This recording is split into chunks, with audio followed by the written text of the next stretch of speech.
Good evening, friends. May I request everyone to be seated. We're just going to start. Both our keynote speakers have already arrived.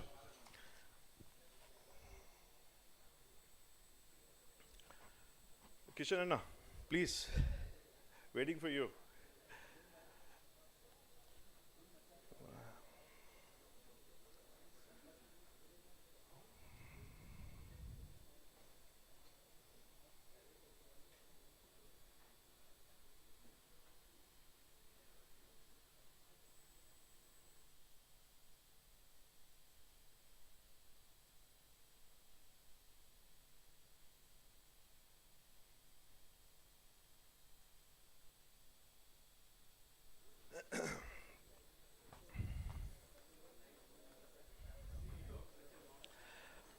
Very, very good evening to everyone. Friends, very, very warm welcome.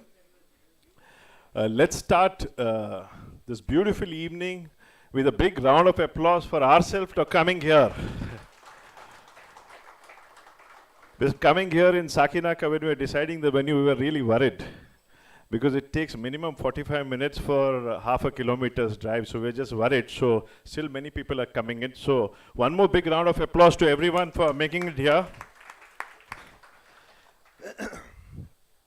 So let me once again welcome everyone to this wonderful venue, Peninsula Grand Hotel, for the second Knowledge Summit that we are organizing.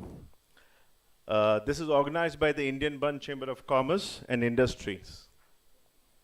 I am Srinath Shetty, recently taken over as the General Secretary for the Chamber of Commerce. So I am in my training period and learning.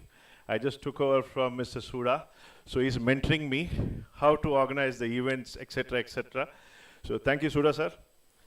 So let me extend a warm welcome from all the board of directors. A lot of prominent dignitaries here from the Bunts Sangha. I think Chandrana is still to come. From the Bombay Bunts Association, welcome to them. Members from Jawab, and all our members who actually made it for this lovely event. A warm welcome to Nilesh Bhai. We're all waiting to hear you. A warm welcome, Mahesh. Right. So I know Mahesh for a long time and been part of his many of his seminars and webinars. So we look forward to one more opportunity here with our Bunts. So as this is the beginning of the event, so let's start with the first point of our agenda, and that's lighting up the lamp. So may I just request our President, Mr. K.C. Shetty, to come here and light the lamp for us, along with the Vice President, Mr. S.B. Shetty. And may I request all the Board of Directors to also come in here. All the BODs, please.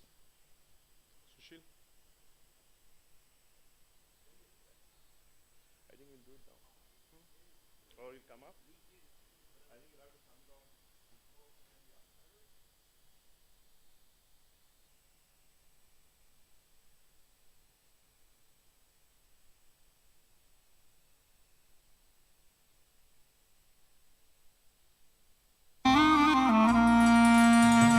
गजवदना Gananath Prabhu गजवदना Gananath Prabhu संकटहरणा भवभयहरणा संकटहरणा भवभयहरणा वेदविधायक मोदकहस्ता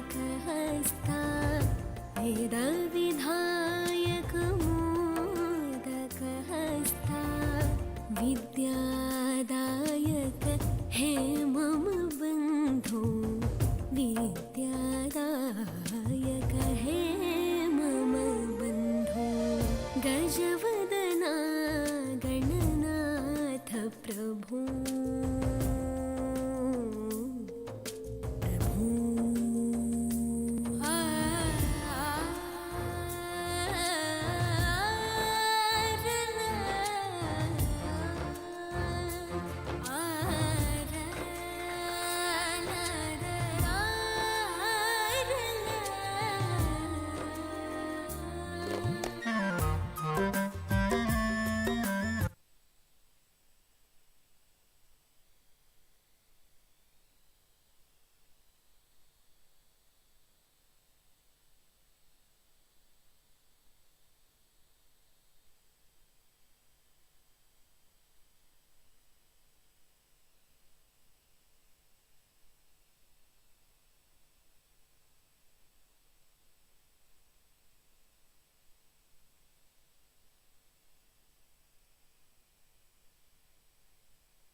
Hello. We start off with a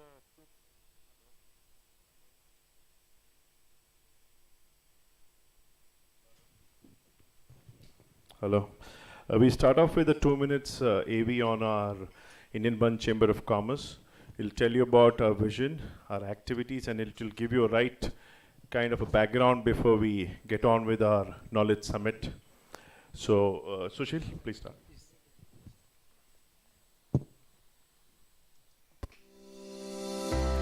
Indian Bunts Chamber of Commerce and Industry, an association of knowledge, networking, and development, has been in existence since 3 decades.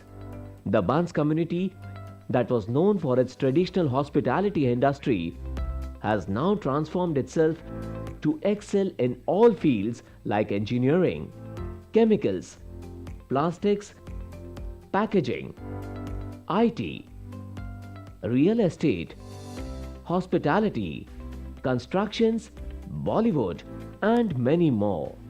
Visionaries like Mr. S.M. Shetty and B.D. Shetty conceived the idea of the Chamber of Commerce and Industry in the year 1990. The ideology was carried over further by Mr. V.K. Shetty, Mr. Vivek Shetty, and since its inception, IBCCI always has a unique genre of members from Bunts community, which makes it one of the most respected business associations in India. In the initial days, IBCCI played a crucial role of catalyst between the government and Bunt industrialists to regularize the growth of their organizations. Thereon, IBCCI has been proactive in putting forth their opinions to lawmakers, regulators, stakeholders, etc. Over the decades, IBCCI has evolved as a platform where MSMEs can connect and network with fellow members, other trade associations, trade embassies, and online business communities to promote and expand their business.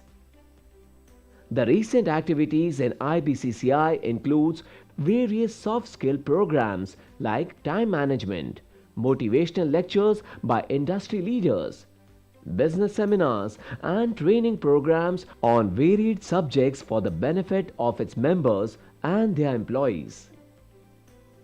IBCCI is expanding its reach to encourage participation from members across the globe. IBCCI has been organizing summits, networking events, and award ceremonies from time to time by inviting industry veterans to share their success stories and mentor the budding Bunts entrepreneurs, which consists of more than 600 members from diverse industries. Rewards and recognition: Bunts Star Awards.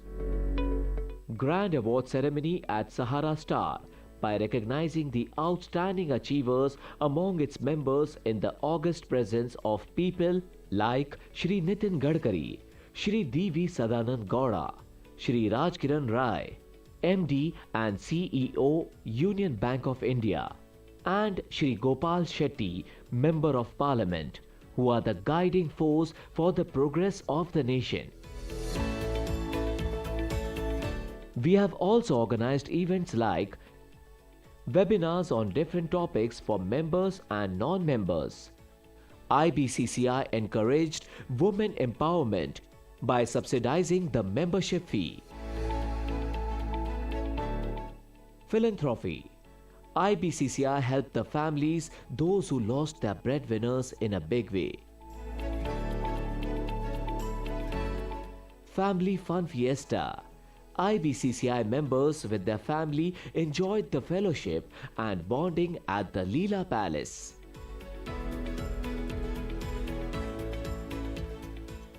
IBCCI have the mission of organizing exhibitions, trade fairs, B2B contact sessions, international conferences, international and domestic industrial visits, meetings with consulates of different countries, to promote Bunt community at the international platforms. and with the vision of development of industry and commerce by addressing core issues. IBCCI, under the leadership of current President Mr. K.C. Shetty and its executive committee members, is creating a platform for exchange of technology and ideas to create a common business place for all Bunts entrepreneurs. Let's make IBCCI a strong body by becoming a member today. For more details, log into our website www.buntschamber.com.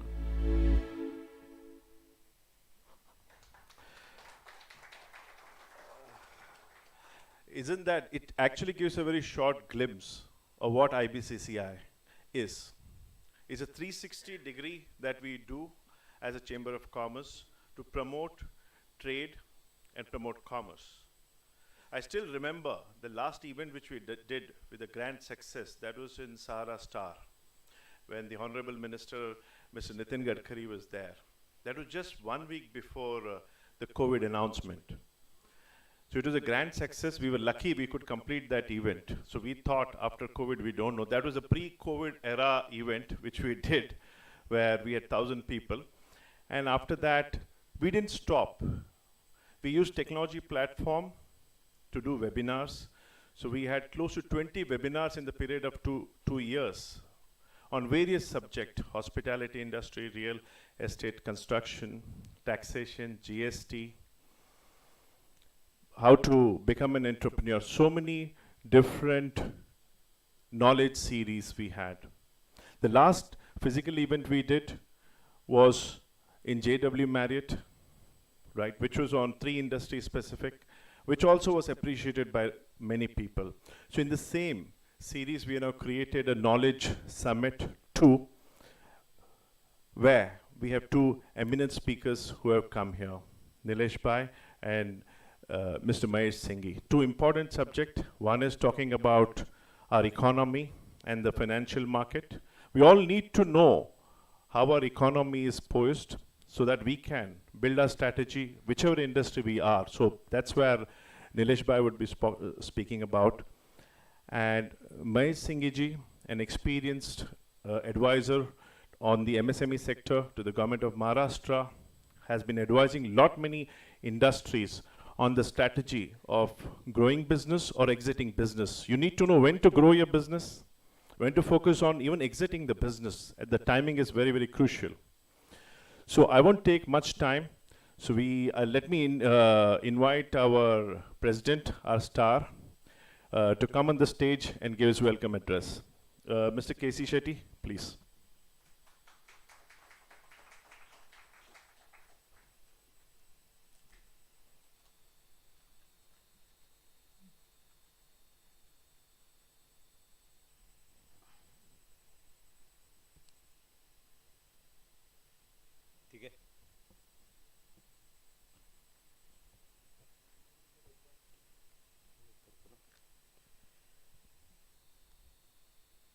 ಮಾತೆರಿಗೆಲ್ಲ ನಮಸ್ಕಾರ, good evening.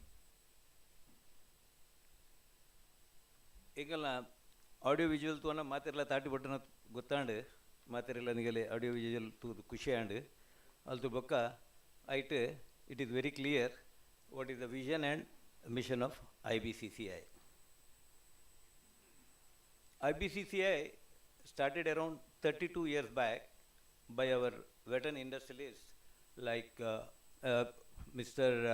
S.M. Shetty, B.D. Shetty, Sudhak Regde, and V.K. Shetty and others. They felt that time only like Marwadi community, Gujarati community, even Bunts also must have a strong chamber of commerce. That is the reason they have started, and we are also taking this one forward now. Now IBCCI is working towards making our next generation, we want to, they have to become job creators, not job seekers. That is our whole idea. As Srinath already told, we have done 5 landmark programs in last year. he has already explained what are the programs we did, and I think last one was the Knowledge Summit at JW Marriott, and that was a very successful unit, this one function. So with that success, we wanted to do this also. As a president of IBCCA, it is my honor and great pleasure to welcome on behalf of you all our distinguished speaker for today's evening, Mr. Nilesh Shah, Managing Director, Kotak AMC, and Mr. Mahesh Singhi, Founder and MD of Singhi Advisors. Warm welcome to all distinguished guests, respected advisory board members, board of directors, other office bearers, respected members of IBCCI. Once again, I welcome all of you for the second Knowledge Summit. We are meeting after a long time because of COVID. I think last 2 years, of course, we are not met physically, but we had so many webinars and plus 2 programs in Leela and JW Marriott. Now India is doing very well and leading in all fronts. Our projected GDP growth is between 6 to 7%, and our Prime Minister now heading G20 summit in a prestigious position as a president. This shows how world respects our country today on the international forum. Our country is becoming Atmanirbhar Bharat, which is evident from the various exhibitions we attended in foreign countries internationally. Most of the stalls represented by our Indian companies. It gives immense pleasure also to see our community members are doing well. IBCCI closely working with our brothers to give helping hand. IBCCI is providing a platform for the Bunts entrepreneurs to network with each other for trade and commerce. We have now strengthened our board of directors with introduction of Mr. Pradeep Shetty, CMD Heritage Group, I think is there, he has come. No. And Mr. Dinesh Chandra Hegde, Managing Director, Prakriti Life Science Private Limited. He's got a factory in Udupi near Brahmavar. And Mr. Anil Shetty, Edinje, CMD Tricon Polymers Private Limited, and Mr. R.K. Shetty, MD Heramba Industries. R.K. is there? No, yes, not come. Okay. We have also made strong advisory board of 20 members with all the prominent Bunts stalwarts from India and abroad. They will be advising us to strengthen the chambers. New initiatives of the IBCCI. Here, I want to add my story. See, I was working with Bajaj Electricals for 10 years. Then after 10 years, I thought of, starting my own industry. And I was just thinking what to do because, and I'm talking about 42 years back. That time, you need a place, you need a telephone number, and you need a card. So for that also, it was not available. And, for doing that, it took nearly 1 month. I was having the product ready. I was knowing how to manufacture it. Everything was there, but I was not having the address. Then, after finding that, then I got the order. Then, I have rented premises. Then I started my own. And today, I'm happy that I'm employing more than 1,000 people in Bangalore and Daman. Keeping that story in mind, we had a small office, small name, big office in Chandivilli. That we have made it as a business launch. For any upcoming startup companies, from our Bunts community. If you want to start anything, any industry, or I was having problem. Of course, now telephone is not a problem because mobile is there, but you can have telephone facility. Then you can have this video conferencing. Then we got a conference hall also. Then we got secretarial service also. So anybody wants to start any business, they can utilize our place and they are welcome. But what are the criteria, we have to decide. Then we will let you know once it is ready and once we open it. Also, we are planning for Star Achievers Award 2023. We have done it in 2020. After that, we have not done it because of the COVID. And we are actually, taking a point, trying for VVIP guests. And this time, mostly, we want to call some VVIPs, but we are just trying. Mostly, we want to keep it in March, and same date, everybody wants to keep on March 1st only. But we will try, subject to availability of VVIP and this place. Actually, even we should have a big hotel like Sahara, where we can accommodate more than 1,000, because last time it was 1,000, this time it may be more. And also, we are planning industrial visits abroad, because nobody wants to visit in India. They want to see, Israel and all, how they manufacture, what they manufacture, how their, productivity is more and all. Of course, we want to do that also. And we want to launch this one chamber office in Bangalore and Pune. Already, we have launched it, but we are now deciding, who are the vice presidents. Already decided that we have to talk, because they are not in India, so we have not called them today, so that we will be doing it. Okay, and actually, we are also planning to have chamber office in UK and USA.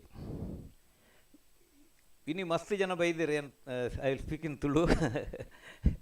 Ini masti jana baidire, net members lo lere, non-members lo lere. Here members atta ijjera agalen ini venju form fill up maltade nigulu kordu potare dead atane enkalena onje undu, because first 3 years term kordutere, now another 3 years term kortere with one condition. I have to make 750 members. Okay, for that, I hope you all will help me. Otherwise, I have to vacate the chair. So every member who has attended here, at least, everybody is capable of bringing at least 10 people. So we want to have that numbers. Okay, and actually, even we got ATG this one accreditation, and for this CA Shankar Shetty, I think he has come or not. Yeah, CA Shankar Shetty is responsible, and thank you very much, sir. Sanjeev Shetty, sorry, not Shankar, sorry. Sanjeev Shetty. Sanjeev Shetty is here? No, so Shankar Shetty chalega.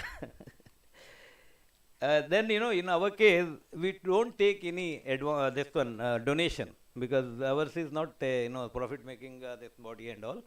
And we want donations for functions and all. We want this what is that sponsors. So here also we got 5 actually sponsors from our 6 sponsors from our directors only. So this is this one, and I want to close my speech, and only with the request, you keep 750 numbers. Okay, thank you very much.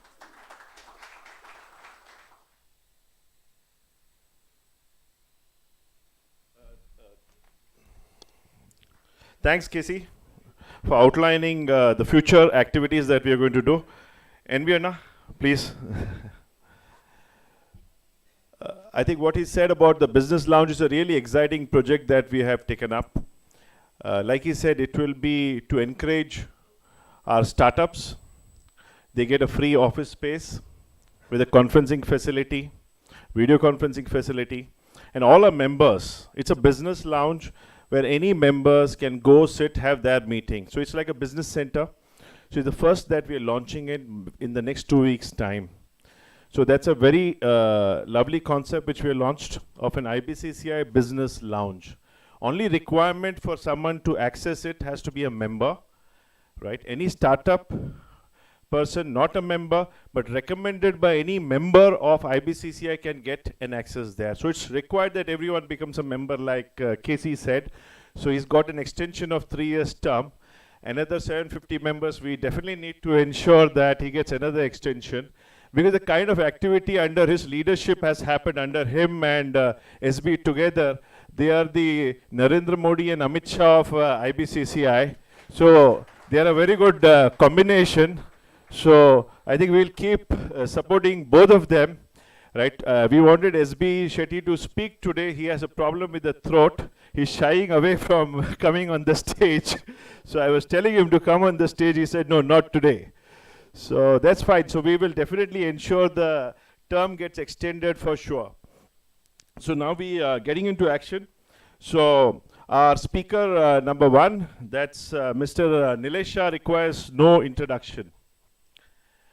So he's a very, very popular, prolific speaker. He's a managing director of Kotak Mutual Funds. He's a gold medalist chartered accountant. He's also a cost accountant. In every company which he has worked for, he's ensured the best fund house of the year award comes to his team. Nilesh Shah is a member of the Economic Advisory Council to the Prime Minister's office. He's also the president of the Chamber of Commerce, probably the oldest Chamber of Commerce in India, Bombay Chamber of Commerce and Industry. You know, Nilesh Bhai comes from a very, very humble beginning. He did his schooling in a vernacular medium. I read it in the interview. He used to feel shy talking. But from there, because of his efforts, because of his hard work, today he is known as one of the best speakers on various subjects, right from the state of the country, the financial market. In fact, you'll see it, you'll hear it to believe it. I've been part of his, my banker is Kotak, and I've attended many of his seminars and webinars. So I request everyone to welcome Mr. Nilesh Shah with a very big round of applause.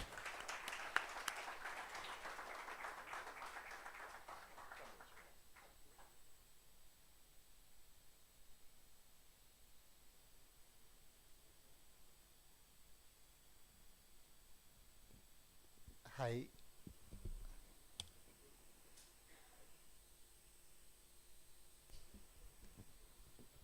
Hi, very good evening to all of you. Mr. K.C. Shetty, Mr. Srinath, Prasad Bhai.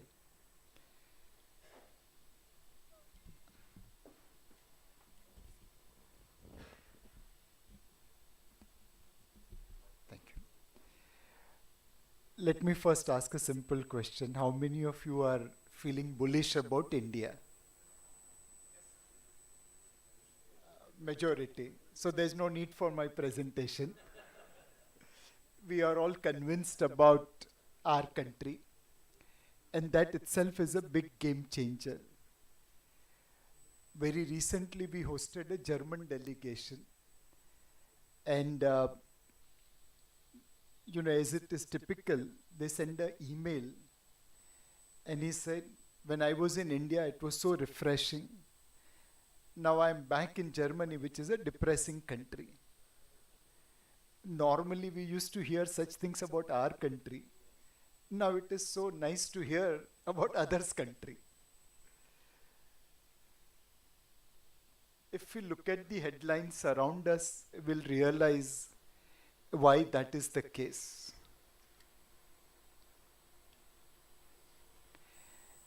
If I ask in this audience, how many of us have not paid our electricity bill or telephone bill? There is hardly anyone. The same audience in America, 1/6 of audience would have said that we are late in payment of our electricity bill or a utility bill. Now normally white Americans and Asians would have paid their bill. That means the black American, the Hispanics, probably 1 in 3 or 1 in 4 households are late in payment of utility bills. This is the wedding season in India. I'm sure all of you have to attend a wedding after this seminar. How many of you have received a card like this where the couples are requesting some donation, some gift in cash so that they can pay their EMIs? Anyone in India? I have carried this slide to many places, many functions like this. I haven't yet met one person who has received this kind of card. In India, and many of you will be in hospitality industry, we throw away expired goods or we give away before they are about to become expired. In UK now they are saying that please throw away expired labels so that needy people can come and buy those merchandise at a discounted price. And why do they have to do such things? Well, because half of the UK is paying the price for their karma. They looted us, but now they are left with no more money.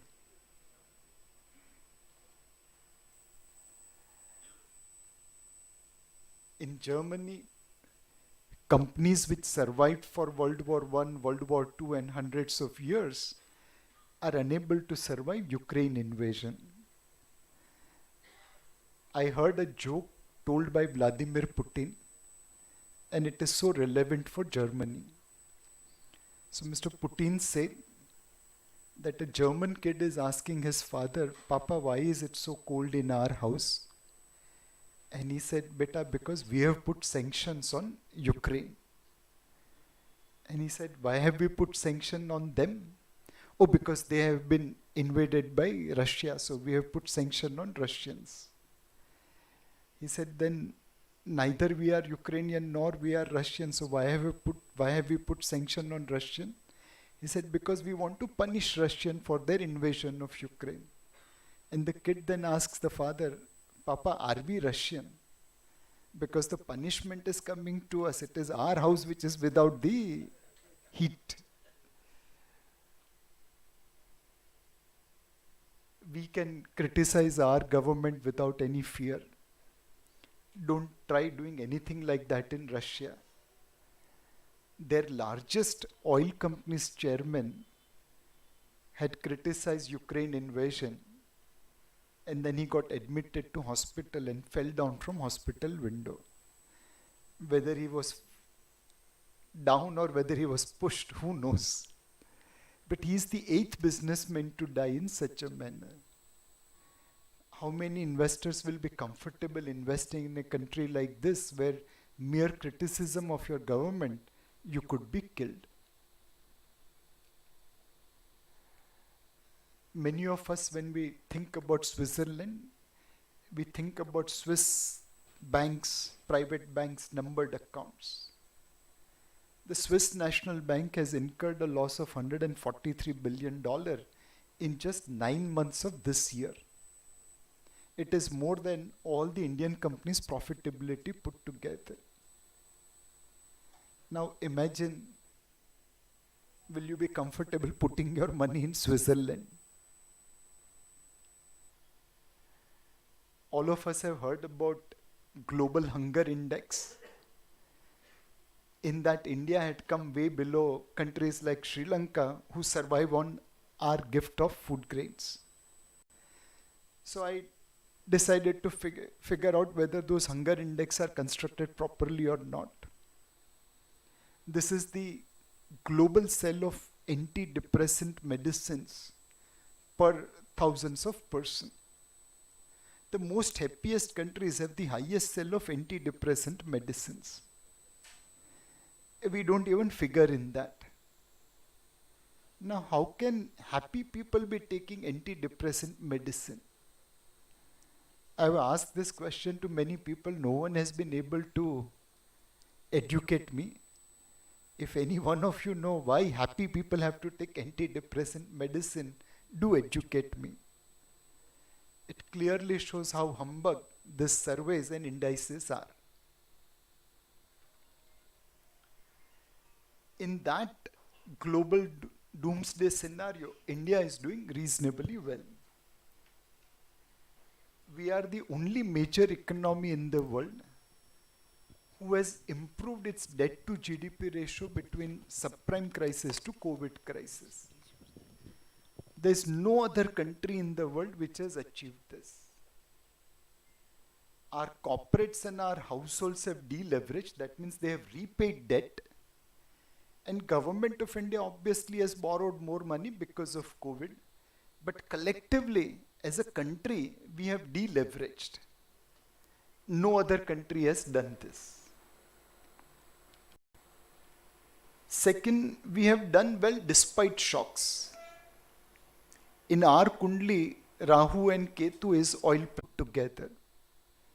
Next time, let's pray that when oil touches 100, we are double the size of Brazil and Russia, so that we don't feel the pain of oil prices and our Rahu Kal permanently ends.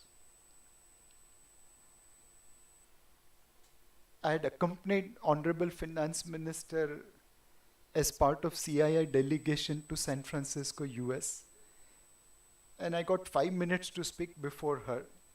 So this was the slide I had shared with global investors about what is happening in India. In 2014, we were 10th largest economy. Today we are 5th largest. We thought we'll become 3rd largest by 2030. But now IMF says that we'll become 3rd largest by 2028. We are going up and they are coming down. So we are meeting in 2028. Else we would have met in 2030. Our share in global GDP has gone up from 2.6% to 3.4%. And by 2030, we should be about 5 to 6%. Earlier, we were coached to the global growth engine, global growth train. Now we are the engine. With 3.2% market share, I am contributing 22% of incremental global GDP. If India grows, world will grow. If India doesn't grow, world will not grow. All over the world, people grow by exporting goods and services. We are one of that rare country in the world whose share in goods and services exports is lower than GDP share. When the world wants to invest, we were getting $2 in 2014. Today we are getting $7. We are becoming one of the most preferred investment destination in the world. We were 7th largest automobile manufacturer in 2014. Now we are 4th. In a year or two, we will overtake Japan to become 3rd largest automobile manufacturer. We still make Altos and Maruti 800 equivalents. But in terms of volume, we'll be bigger than Japan and Germany and other countries. We were 4th largest steel manufacturer, now we are 2nd largest. We were 12th largest mobile handset manufacturer in 2014. Today we are 2nd largest. And if we run little bit harder, we'll become the largest mobile handset manufacturer in the world. There were 4 unicorns in 2014 in India. When I prepared this slide, it was 106. Today, as I speak, it is 110. And which is why your effort of creating a lounge where startups can come and sit and work is a fantastic initiative. This will hopefully create some unicorns in Bunt community. Our share in BRICS, Brazil, Russia, China, South Africa, was about 14% in 2014 in terms of market cap. Today it is 22%. We have gone up. Everyone else has come down. In emerging market, we have moved from 7% to 15%. That's when I prepared the slide. Today, as I speak, it is 16%. If HDFC Bank gets included in MSCI Emerging Market Index, as they have announced, it will become 17%. Imagine the journey from 7 to 17 in just about 8-9 years. Everyone else is going down. We are the only country which is going up. look at the return which we have made for foreign investors. Our closest competitor, China, has given negative return for last 8 years. For 30 years, China has given zero return to investors. We have delivered 9% compounded dollar return to investors. Where do you think the world will go to invest? In China, where they have made zero return in last 30 years, or in India, where they are making positive return? This is the past. How can we be confident about future? If you see Indian cricket team, nowadays, despite that semi-final loss in T20 World Cup, we are top 1, 2 or 3 team. Over last couple of years, we have maintained that top ranking. Why did that top ranking came? Because our players are consistently in top 5, whether it's Bumrah, Surya Kumar Yadav, Virat Kohli, Rohit Sharma. As players go up, the team ranking goes up. Now let me share something about India. 4 out of top 10 construction activities happening in Indian cities, Bangalore, Delhi, Chennai and Hyderabad. The world's highest construction activity is happening in 4 Indian cities. 6 out of top 10 fastest growing cities are in India. Mumbai, Delhi, Kolkata, Chennai, Hyderabad, Bangalore. I'm quite sure that even a city like Ahmedabad and Jaipur is the fastest growing city, but they are not disclosing everything. And if your cities are higher, wouldn't the country be going up? All of you know about Amul. It is India's largest FMCG company with about 61,000 crore turnover. In this annual report, they have stated that we want to become world's largest food company by 2047, having turnover of 18 lakh crore. We take pride that Amul is bigger than Hindustan Unilever. In 2047 or before, we'll take pride that Amul is bigger than Unilever PLC. If my companies are aiming to be number 1, if my cities are number 1, then can the state or the country be behind? This is the change of India. I'm sure some of you will recognize the players at the top, and most of us will recognize players at the bottom. In the 50s, 60s, 70s, 80s, 90s, Indian cricket team was generally at the bottom half of the ranking. Most of the time we used to draw the match, couple of times lose, and few times win. That era's cricket team we could have called as Shivaji Park cricket team, because Gavaskar, Vengsarkar, Wadekar, Umrigar, they were all coming in from Dadar Shivaji Park. When Sunil Gavaskar, the world's best opening batsman of his era, used to go, he was always carrying the burden कि अगर मैं out हो गया तो पूरी team मेरे पीछे पीछे आ जाएगी. So he had to always play cautiously. His first aim was to ensure that I don't lose the match, and then he'll think about winning. Now we have people coming in from different cities: Ranchi, Rajkot, Baroda, Surat, Palghar, and this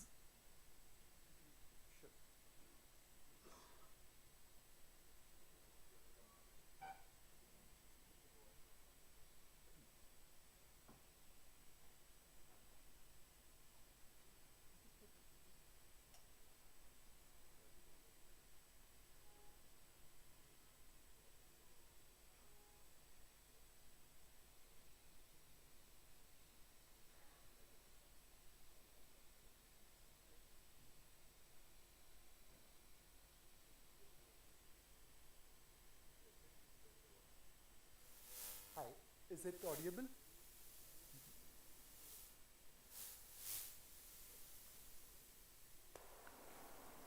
Is it audible? Perfect. So,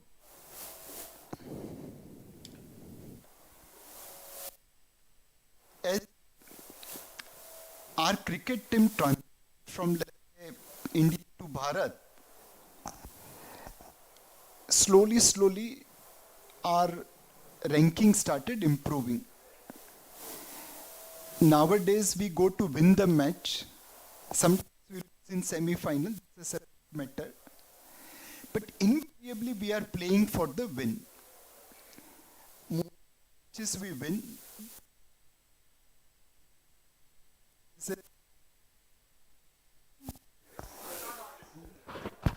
Whoa. Can we take that mic?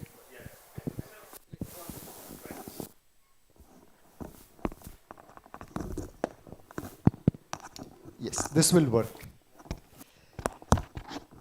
So, as cricket team shifted from India to Bharat, the attitude shifted. And now we are consistently in top quality team. The same thing is happening in business. While the world wants to believe you that India is run by few businessmen, that's not true. Businessmen and entrepreneurs from second tier town are today conquering businesses. Who would have thought that a Nitin Kamath or Nikhil Kamath can create India's largest broking company from a city in Bangalore? We always thought stock market was domain of Gujaratis, Marwadis, Sindhis. But here is a guy sitting in Bangalore creating India's largest broking company. There are as many stories of these entrepreneurs. Who would have thought that in Nagpur an entrepreneur can create $1 billion plus company and fortune in explosive business? Today, India's largest explosive business in which we have been investor for long, solar industries, is from Nagpur. In Jaipur, someone does used car business, that's also a unicorn. This business is shifting from Tatas, Birlas, Ambanis and Adanis to entrepreneurs. I couldn't start a business because my parents didn't have enough money. Now I have enough money to help my daughter start business, but if I try to throw my money, I'm sure my daughter will respond, hell with your money, Papa. I have a business idea, I'll go to private equity and venture capital and I'll raise money, I don't care for your money. This is the democratization in India's entrepreneurship. If you have idea, you'll be able to raise money. And this is going to change India's growth as people become job creator rather than job seeker.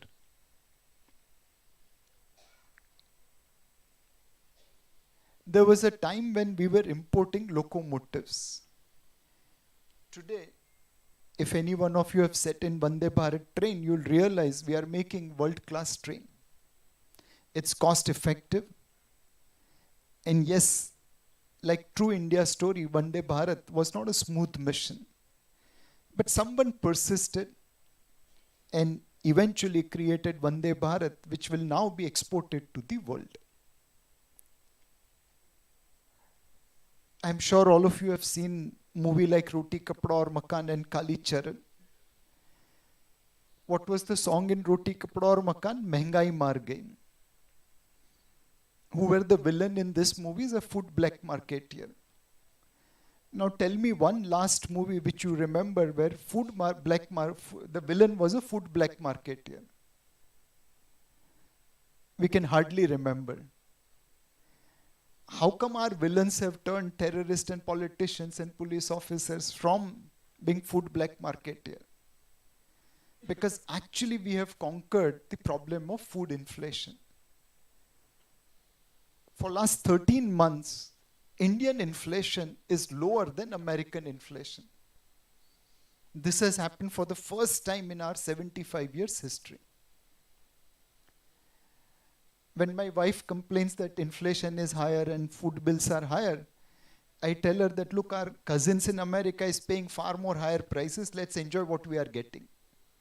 उनका दर्द दुख दर्द देख के अपना दुख दर्द कम हो जाता है. In 1991, we had to pledge gold to raise foreign exchange loan. We were on the verge of default for the first time in our history. Today, we have seen $150 billion drawdown in our reserves, and yet we have the 6th largest FX reserves in the world. Thanks to our IT industry, thanks to people working in Middle East, thanks to foreign direct investment, we have been able to withstand that $150 billion outflow. This is German minister communicating with their citizen that I know you are in trouble, you need money, but I can only do 100,000 transactions a day. I don't have ability to do more than that transfer. And please give me 18 months, I'll transfer. What is the population of Germany? Just double the size of Mumbai, Greater Mumbai. What do? Every quarter we do 11 crore transfers to farmer. 11 crore. And Germany is saying I can't do more than 100,000 transactions a day. Germany in payment infrastructure is 0.1% of India. There was a Colonial magazine reporter in India. For 3 years, he couldn't find anything good in India. And whenever he used to write, he'll write only negative things. Because he was so good in bad-mouthing India, he was promoted. He went to France. The first tweet he made out of France was, when I wanted to shift money in India from one bank account to another bank account, it was instant. The damn thing took 3 days in France. What he didn't mention was that in France, when you want to transfer money from one bank account to another bank account, you have to pay charges. In India, it is free. This is our digital infrastructure.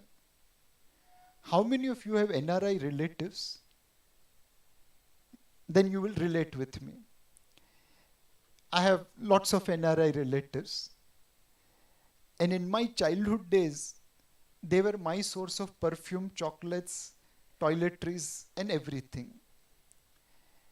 And in order to receive those free gifts, I had to always hear, in our America, it is like this. In your India, it is like this. In our England, it is like this. In your India, it is like this. But if you wanted to get those chocolates and perfumes and shampoos, you had no option but to hear that. For 15, 20 years, I heard all those things. Now I'm taking the revenge with interest. When they come here, I show them that you have to take still vaccine certification in physical paper document. In my India, it comes on WhatsApp. Hopefully one day you will reach our level. 20 साल का एक साथ ब्याज के साथ वसूल हो गया. This is India's digital infrastructure. We are far, far superior to any of the country in the world.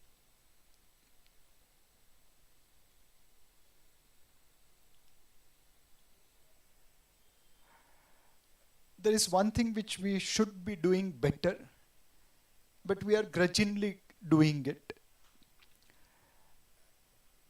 Our government believes that elephants can fly. And that's why they keep on putting money in institutions like BSNL, MTNL, and Air India. But we all know that elephants don't fly. And which is why it is important that we do divestment. There was a company called Hindustan Zinc Limited, which was a public sector undertaking till 2003. It used to make about 250 crore loss every year and produce about 100,000 tons of zinc. In 2003, it was transferred via public-private partnership to Vedanta Group for operating it. The government got about 750 crore for 45% stake. And Vedanta started running the company. Fast forward to 2022, about 2 decades later, production is up 16 times from 100,000 tons to 1.6 million tons. The government gets about 2,000 crore by way of dividend on 25% stake which they are owning. The value of government's holding in Hindustan Zinc is now 35,000 crore. And Hindustan Zinc, by way of tax, royalty, and dividend, contributes 10,000 crore to the economy. Same assets, same people, only the management changed. Our public sector undertakings have some of the finest assets and some of the finest people. Only thing, they don't get a reasonable environment in which they can operate. The CBI, the CVC, the CAG, there are so many restrictions on them that they are not able to deliver better outcome. If we pursue this path of public ownership to public-private partnership, those assets will be utilized better. Instead of taking money from government, they'll contribute to the government and our growth will be better. We are moving on this path, albeit at a slower pace.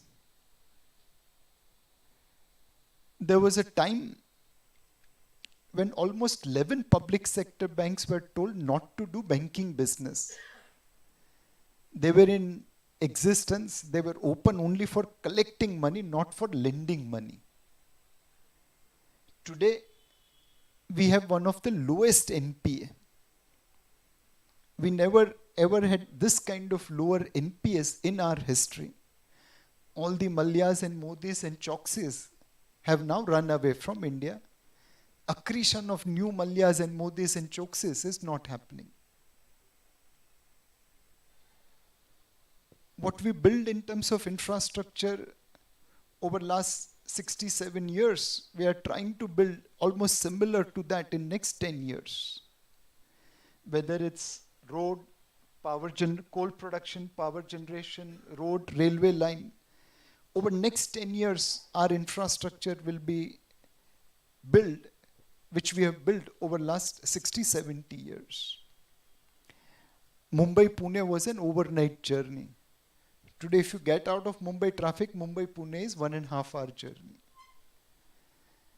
The same thing is being seen across various verticals. We are going to where we belong to. For almost 1800 years before Britishers looted us, we were contributing roughly about 25% of global GDP. Thanks to Britishers, we came down to low single digit. Now we are moving back towards mid-single digit and hopefully someday we'll go towards high single digit.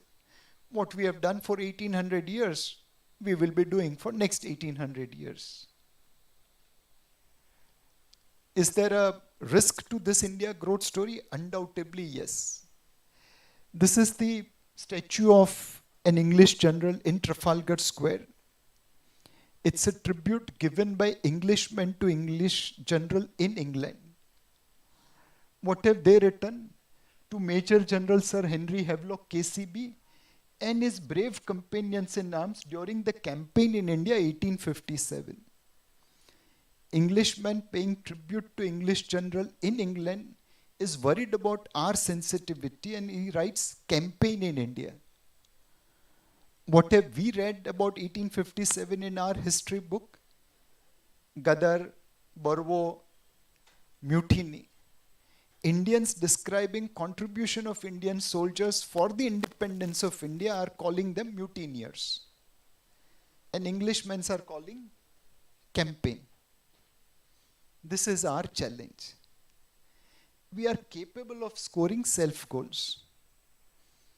There is one model in India called Singur model, where Tata's, India's most respected business house, went to set up a car manufacturing factory.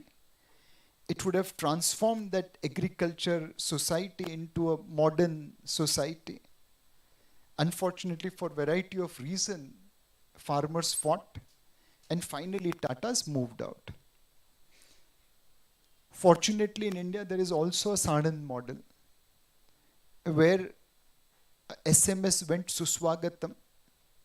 Tata Motors went to Sanand, set up their nano factory. They also acquired Ford's factory over there. And today, Sanand hasn't become like Singapore, but it's a thriving hub of automobile and engineering industry. The people there are more happy, they are enjoying modern life. There are schools, colleges, factories, employment, jobs, growth. Whereas in Singur, you only see despair. The farmers who protested Tata's entry in Singur are now praying that they'll come back. Now, if whole of India follows Singur model, we have no hope in life. If whole of India follows Sanand model, this is the greatest time for India. Let's hope and pray that we have more of Sanands and less of Singurs so that we can continue to move forward. Now, in that economic concept, let's talk about equity markets and how to make money.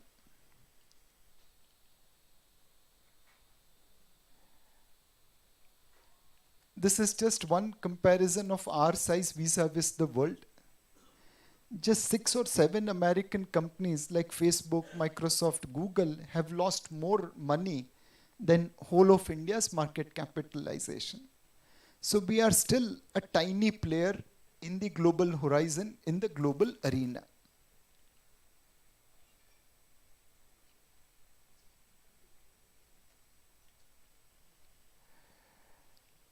However, we are one of the rising player in the global arena. In the past, whenever Fed used to raise interest rates, our market used to go down. In this cycle, every time Fed has raised rates, our markets have gone up. In fact, now we have to pray to the God that God let Fed raise interest rate because our markets are going up. Quite contradictory, but that's the fact. Ultimately, stock market is nothing but slave of earnings, slave of profitability. And look at how over last 20 years, India and US has moved. In the first 10 years of this century, India delivered far better return than America, almost 12 times more. Because our companies made more profit than American companies. Next 10 years, India didn't do much in dollar terms and America did very well because their companies made more profit. Over 20 years, our and American return is the same. The money which you made investing in Google and Microsoft and Apple is equivalent to investing in Tata Motors and HDFC Bank and State Bank of India. So for 20 years, we are delivering similar return to what America is delivering. And that's because our companies are delivering same profitability growth as America. Today, undoubtedly, we are trading at gold valuation.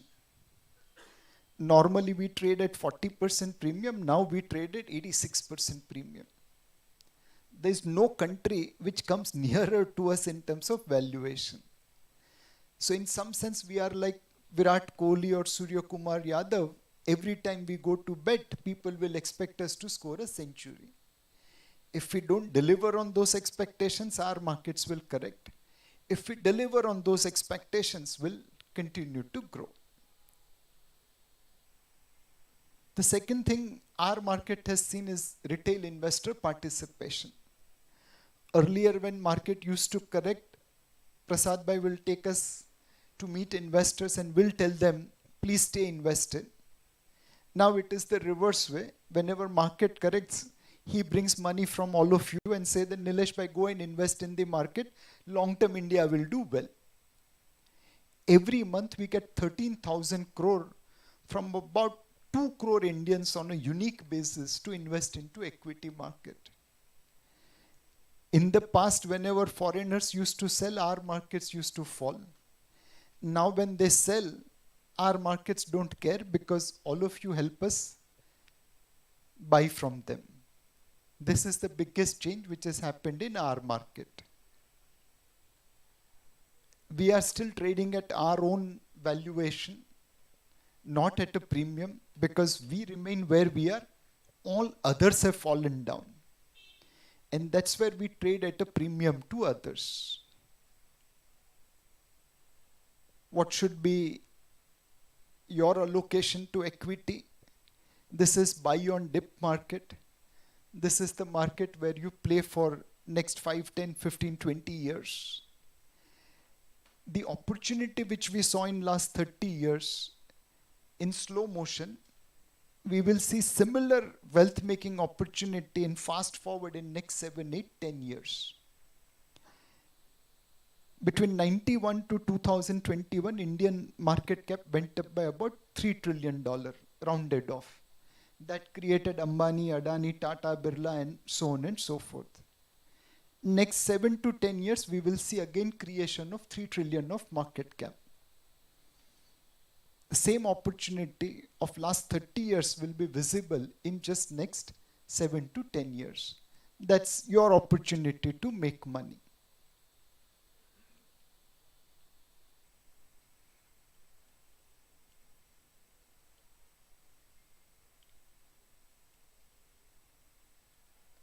I guess this slide doesn't want to change. It wants to take a commitment from you that yes, in the correcting market, you'll keep on investing. We are quite confident that our economy will do well. But that doesn't mean that market will also do well every day. Markets will be like roller coaster. They'll go up as well as down. But subject to this volatility, if you stay invested, there's no doubt in my mind that you will make lots of money. Thank you.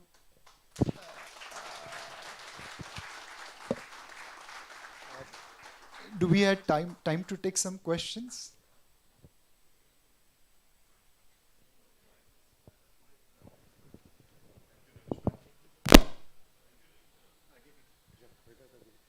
Hello. Thank you, Nilesh Bhai.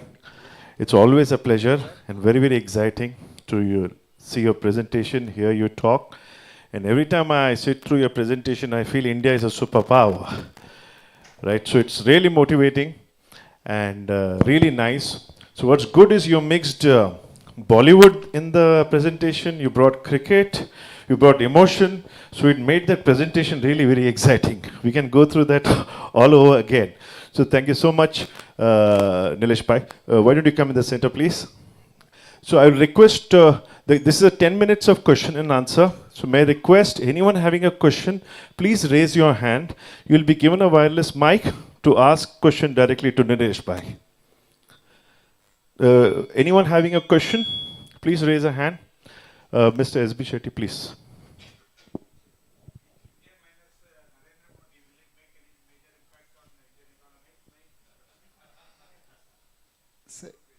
Indian cricket team minus Sunil Gavaskar continued to grow. Indian cricket team minus Sachin Tendulkar continued to grow. Indian cricket team minus Virat Kohli also will continue to grow. And Indian cricket team minus Surya Kumar Yadav also will continue to grow. So I believe we will get our people. Now, this is not to take away credit of Sunil Gavaskar or Sachin Tendulkar or Virat Kohli or Surya Kumar Yadav. Undoubtedly, it is their contribution which has helped India reach number one. If there was no Gavaskar, there would not have been Tendulkar.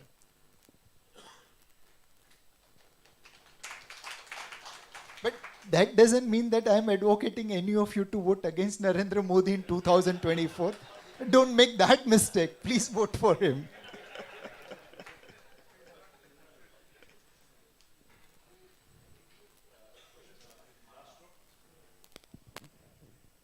Hi Nilesh Bhai, very nice. As usual, you are the star performer anywhere you are on the podium.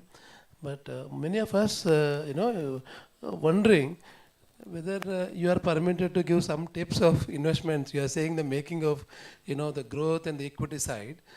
We wonder, many of our community people from the hotel industry, some are from the chartered industry, and I don't know to figure many of them, unlike if you are in the pharmaceutical, chemical and all. So maybe what your industry expert in is, Would you like to give few tips to the youngsters as well on the backside, that which industry probably they could also, see that they could come one day onto the dais and to give a few lectures? Thank you. Sure. So let me give one stray thing. And this is from my limited knowledge of your community. If I'm wrong in that knowledge, obviously it will be totally inappropriate observation. But clearly your community is there in various hospitality segment. You run your business very efficiently. The turnaround time is very, very quick. It's hygiene food, so people keep on coming consistently. And you are catering to all the needs. So if a Gujarati wants sambar with sugar, you are able to deliver that. You don't say that this is my sambar and you have to eat it. No, what my customer wants, we can do. So you are able to make customization. No doubt that that business is reasonably profitable. But when I look outside in listed world, do I see a Bunt community listed hospitality company? No. You have to learn from farmers of Amul. They were all individual milk producer, and multinational companies used to take them for a ride. They came together from being a entrepreneur, they become entrepreneur come member of a society. They let go their individual egos. They followed a basic discipline required to produce a quality milk, not to adulterate it, to deliver it to the society. But coming together, they created India's largest food company. They created a miracle of making India the world's largest milk producer. When these farmers were alone, we were 1/6 producer of milk compared to Europe. When these farmers came together, we became 1.5 times milk producer of Europe. When we say, 5 ungli milk ek muthi banti hai, Amul has shown it. What stops entrepreneurs of your community to create Amul of hotel?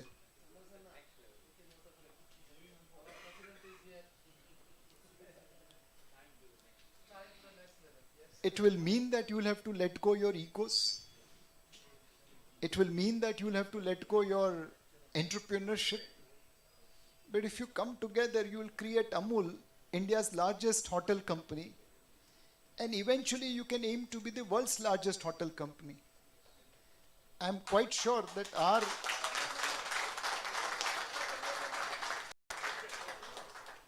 idli and dosa is far better than McDonald's burger.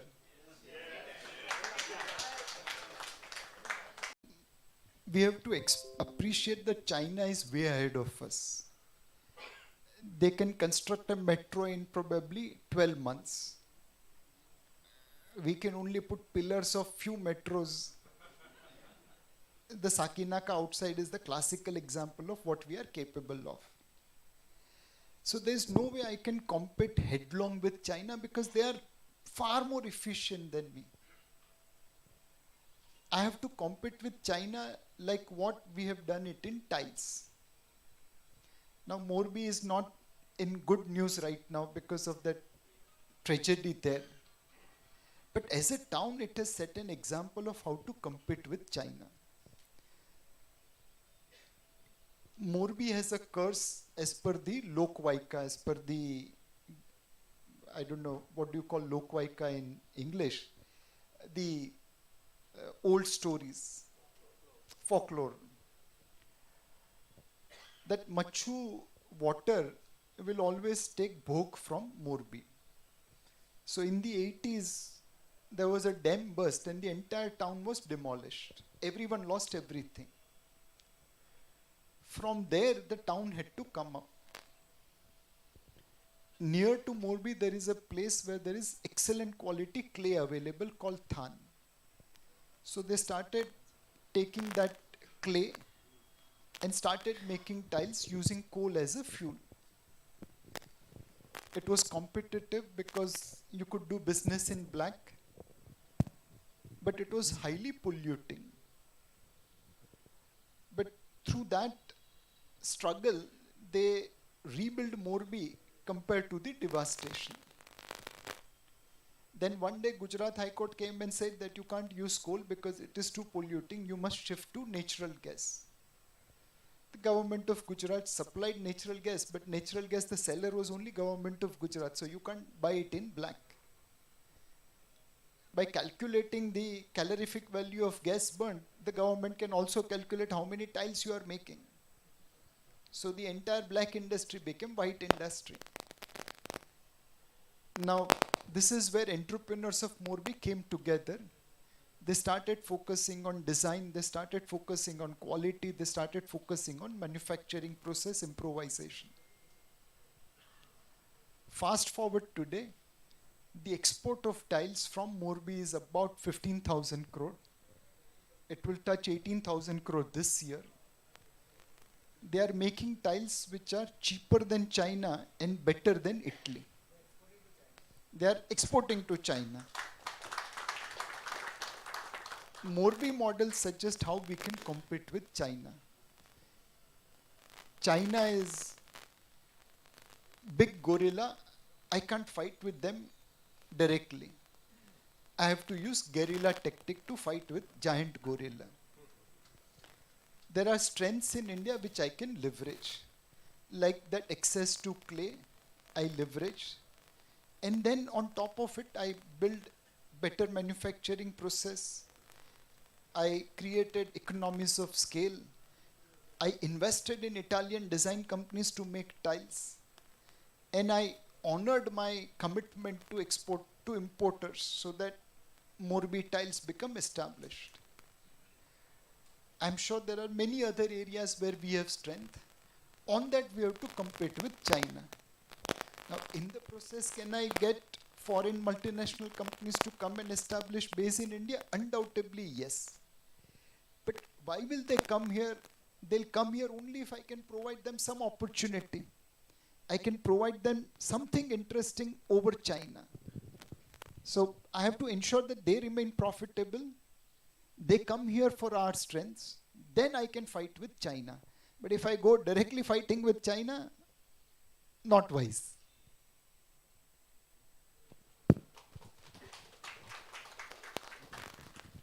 Good evening, sir. If you analyze the industry as a whole, there are two types of industries. One is liquidity rich, other one is debt rich.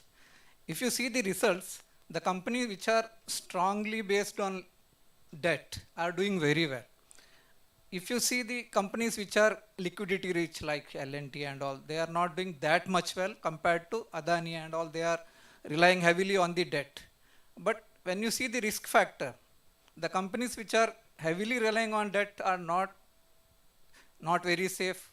We have a lot of examples like Reliance Capital, Shrey group of companies, ABG Shipyard, all those things, because they are relying entirely on debt. So what is your suggestion, whether we should go for investing in companies which are rich in debt, or whether we should go for companies which are rich in liquidity?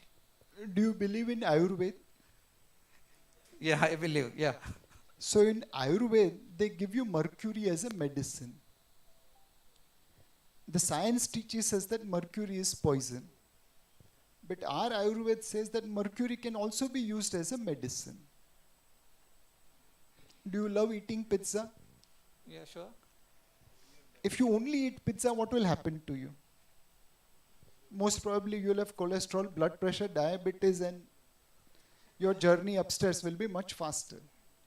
So your suggestion is it should be mix of both? So you have to do what you can absorb. Zero debt also could be bad, and 100% debt also could be bad. It's ideal, sir. What is the ideal proportion? See, you can eat one pizza every day and survive. I may eat only one pizza in a month and survive. And someone might be able to eat one pizza in a year and survive. So each one's body is totally different. So our risk appetite, you mean to say? Absolutely. Thank you. Yeah.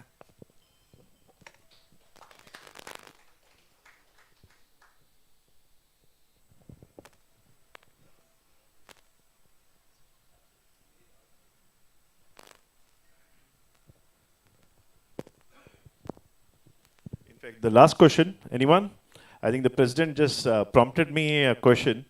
Which industry में invest करना चाहिए? Sorry? From an expansion perspective, see here we have a mix of people. In fact, I'd like to correct you. You mentioned we are only in hotels, hospitality. Yeah. So we started off, Shetty's matlab, fighter Shetty was there in the movies, right? So log डरते थे. उसके बाद fame we got from the hotel and hospitality industry. Then you saw the Shettys gradually moving into movies, the Bollywood, your professional, the best of chartered accountant, best of advocates. You see them excelling in industries, be it chemical, be it plastic, be it electronics, the best of doctors. We've been, giving the talent across the globe. That's why President said we're opening up office in UK and US. It's not just here. They just migrated across and they contributed to wherever they've been. That's the talent of the Shetties. So that's the entrepreneur, the warriors, or the agriculturist. They came down to Bombay, right? Not having much. They studied in the night schools, right? And they've grown. And they have grown in city like Mumbai, very, very competitive, right? So that's the story of the Shetties, So a big round of applause to the Shetties, So I would like to thank you, sir. It's always been a pleasure, very stimulating, very simple language, at the layman's language, and we feel like, yes, India has achieved and arrived, Thank you so much. So may I request our president to come on the dais, our vice president to come on the dais. May I request Prasad to hand over a small memento as a token of appreciation to Nilesh Bhai. Prasad is our treasurer. Prasad. So thank you, sir.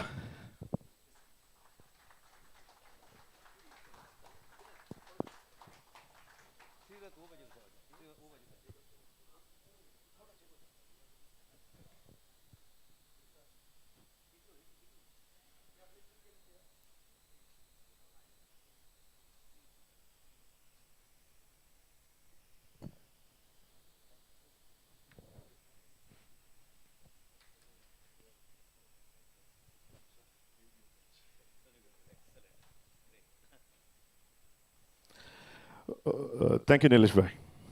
So I'm sure everyone enjoyed this session. That was the first session. There's a beginning, there's a trailer. We have more in store. So we need to acknowledge here some senior dignitaries. Hello. Yeah, we need to acknowledge the presence of senior most dignitaries in the Bunts. Our president, Chandra Sanda, is here. A big round of applause. And also to the vice president, Ratnakar Munkurji. Namaskara. In fact, IBCCI is an offshoot from a parent body. That's a Bunts Sangha. So I would like to request our captain of Bunts Sangha to come on stage and say a few words of encouragement for all the members. One of the point which Nilesh Bhai did share, about hospitality industry, IPOs. I think that's where the Bunts Sangha and IBCCI can, talk to each other, create a platform to see how we can take the hospitality industry to the next level. And that's the beauty of this platform of building trade and commerce. So may I request Chandra Sanda, please, request you to say a few words.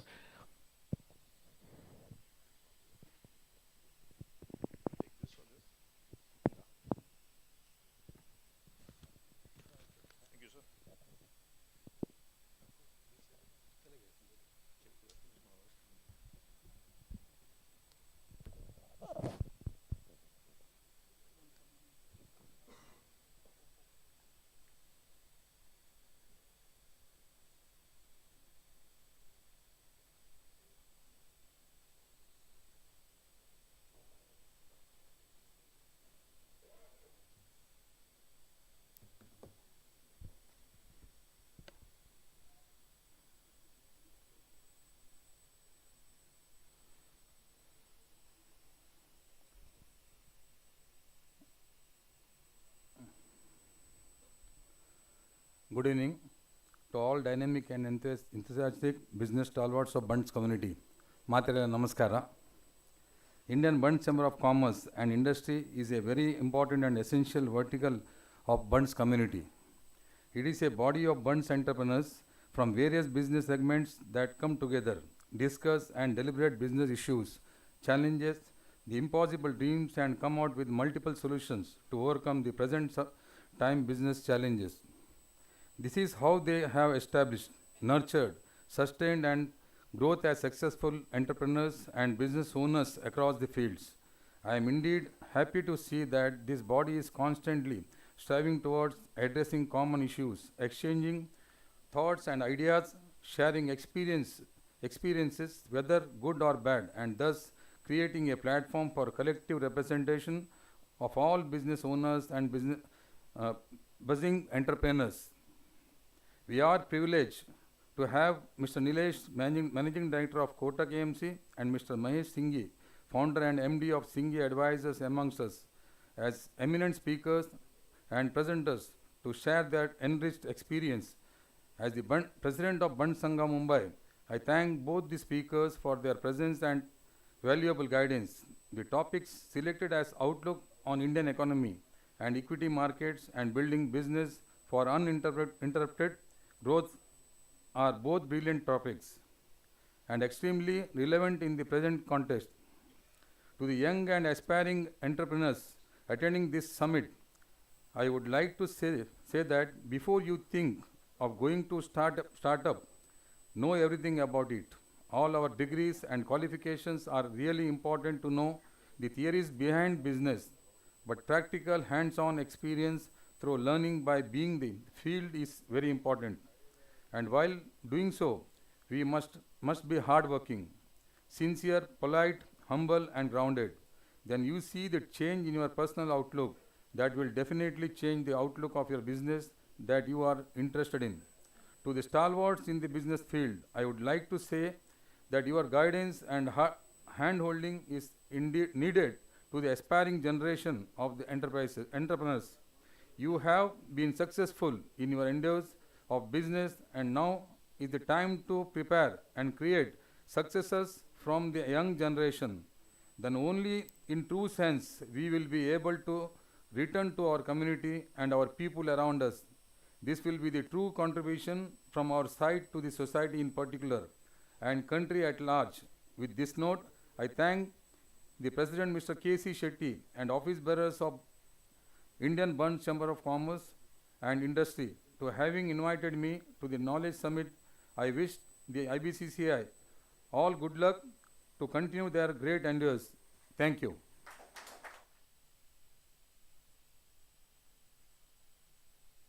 One minute. May I request Bharatana to come on the dais to hand over a small memento to our President, Chandrasana, President of Bunts Sangha.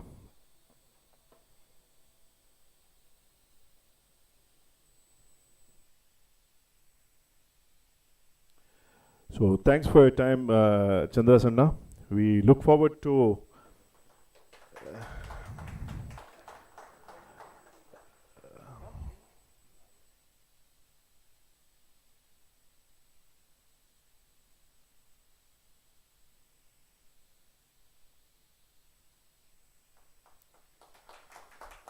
So, Chandrasana, we look forward to, like what you said, see how we can closely work together to make this platform to create more startups in the hospitality industry and all. We request time of all the office bearers to sit together and see how we can create a kind of white paper which will help create many more Bunt enterprises larger. Thank you, Chandrasana. Okay, friends. Now we on to the second half. We have one more exciting speaker with us. The gentleman is Mahesh Singhi. He's also called as Mahesh Deal Singhi. Why he's called as a Deal Singhi? As in he helps facilitate. The topic which has been given to me or which I have chosen to take is there's a little of business in everyone's life. And when we touch upon the life of a businessman, they always, when we see from outside, they are always very, look very much in pressure, anxieties, tension. But when you look say inside, they are always a challenge taker. They are always a risk taker. So the theme of our business discussion is building businesses, go up or go out. I think I'll just take this. Years of age, I lost my job in Kanpur when I was working with money. To yourself that you are here and you are going to be here, you try and push your inner self to the next level, and that is only possible where every. Can you hear me? Sorry. Yeah. So every time when you try and hit some roadblock, you have two options: leave that ground, change the path, or wait, break the walls, go ahead. So coming back to a point of discussion, as Singhi, we are India's largest mid-market M&A firm with a team of about 45 in India, and globally we are 350 professional team through a part of network member. We are a key stakeholder called Mergers Alliance. Done about 1,000 transactions across 18 sectors, 20 countries, and it goes on. Coming to a point of discussion, entrepreneurship. When we see a business, when we see an industry, when we see any kind of a businessman, we feel that, oh, this big. But actually speaking, India is a land of entrepreneur. Even a farmer, even a chai wala, even a pan wala is an entrepreneur, because what is entrepreneurship? Taking a calculated risk today for a better future tomorrow. So when even a chai wala or a bidi wala buys something in advance, in anticipation that they'll sell it at a profit to someone, they are taking that risk. And that risk allows them to live for the future. So that reason my favorite line is, India is a land of entrepreneur. And when we take a risk in the business, we always get reward, sometime near future, sometime later future. I think I have some problem in here. I'll go with this only. Keep it here only so that I can move.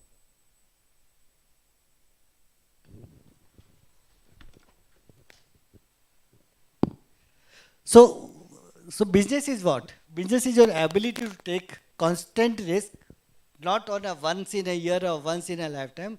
It's on an everyday basis. When you take a risk on an everyday basis, optimism doesn't mean that you become non-calculative. It doesn't mean that you take any blind risk situation. So one starts a business who has something to risk, because you can risk only when you have something, or the one who has nothing to lose.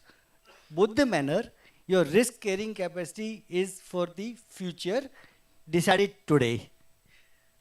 As Srinath rightly said, that my favorite line is risk is a ishq, which is a new sentence in a movie on Harshad Mehta. But the risk cannot be blind. The risk has to be calculated, measured calculation on an incremental basis. Now, building a business, a successful business is not only running what you have built, but also your ability to scale up on an everyday basis. As we say, now when we say we want to build something, we have to also destruct something every day in us. A classic example, when you want to build a building, you have to first dig out. That means you have to destruct your current structure, demolish, go down, build a foundation and build a building. And that also happens in a business, that you have to destruct your part of business every day, little. At the end of the cycle, you also are going to construct something on everyday basis. So the business is nothing but your destruction every day to construct every day. Now what you destruct, it is your game. When you do a planned destruction, you also do a planned construction. So a planned destruction every day is a planned construction every day, and that's how incremental risk every day become a big reward at the end of the cycle. So with that, I go to the same thing.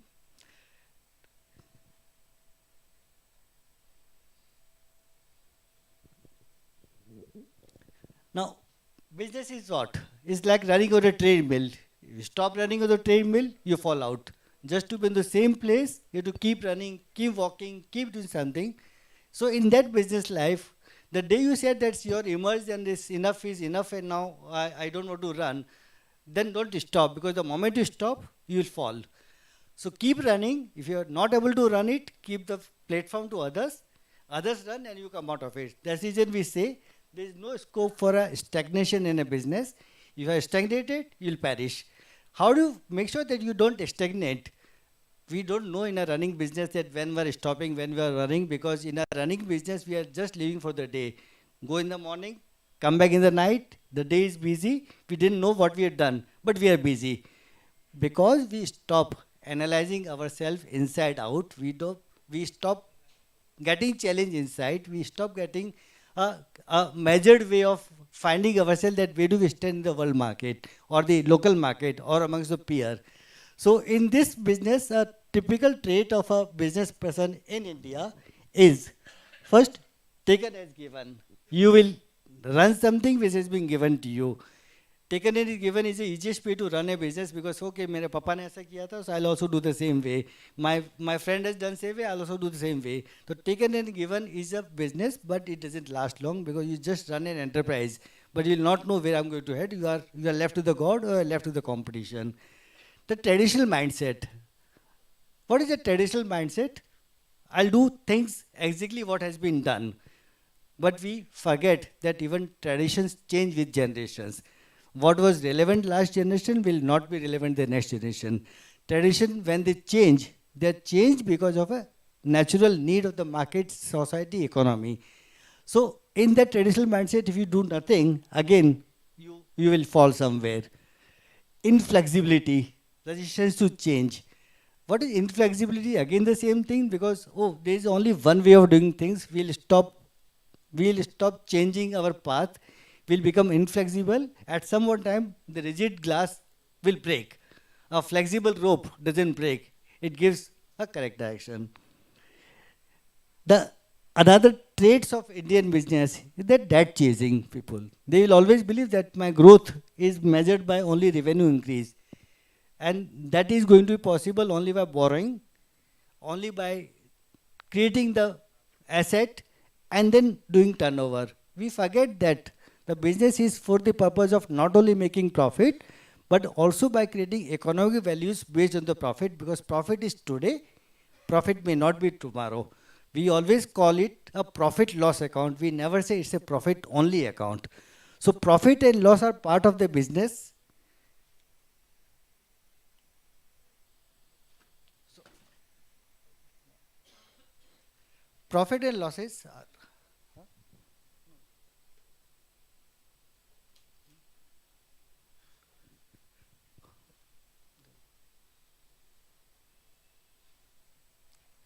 So profit and losses are always part of the business. You cannot dissociate profit and loss, asset and liability. Both will come together. Night and day will come together. Black and white will come together.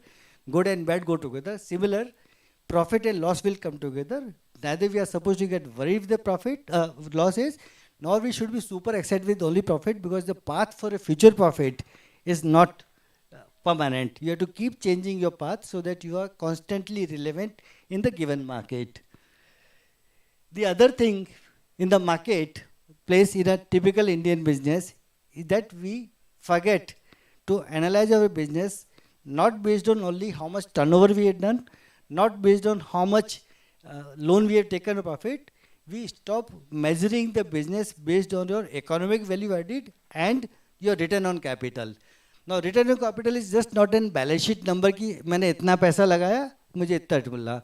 The return on capital is always measured based on my economic risk, how much investment, how much replacement cost, and in that, if my returns are not higher than my input cost, which in a traditional means is a borrowing cost, then I lose capital. So that economic value added and return on capital employed and return on time invested together only can analyze a business correctly, that whether I'm going to the right path or I'm going to get stagnated somewhere future time. The other traits in the business is they get into the action only when it's too late or when only they are hit the wall. Like the last moment I'm doing a business and then my customers stop buying from me.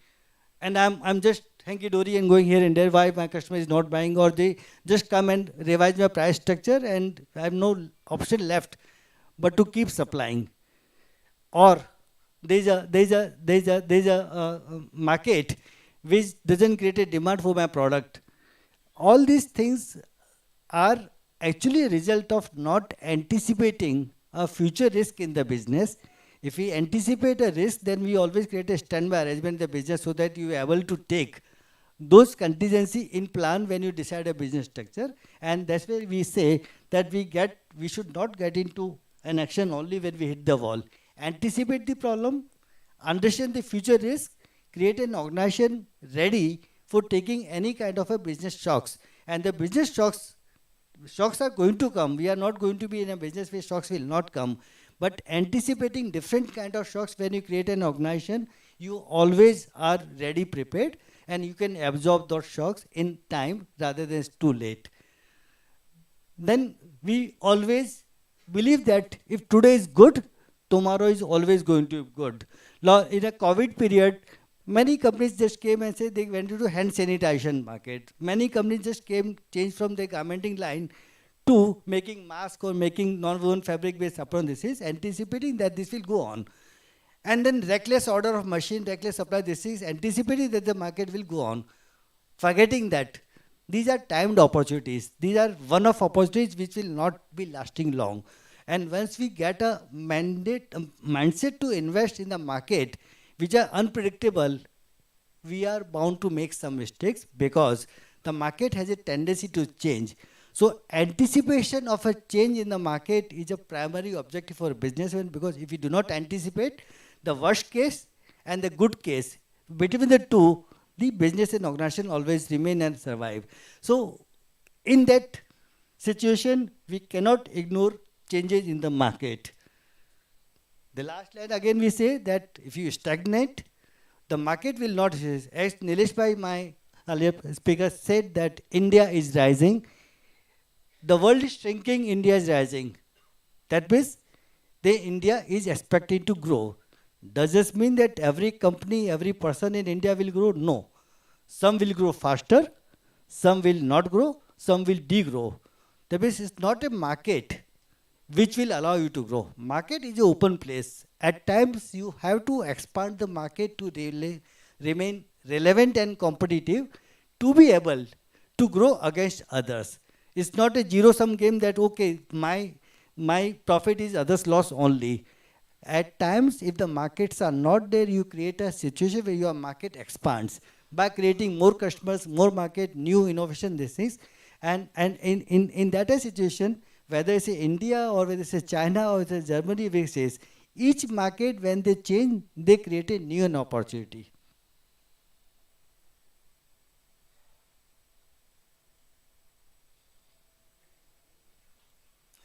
They want me to stagnate. Yeah.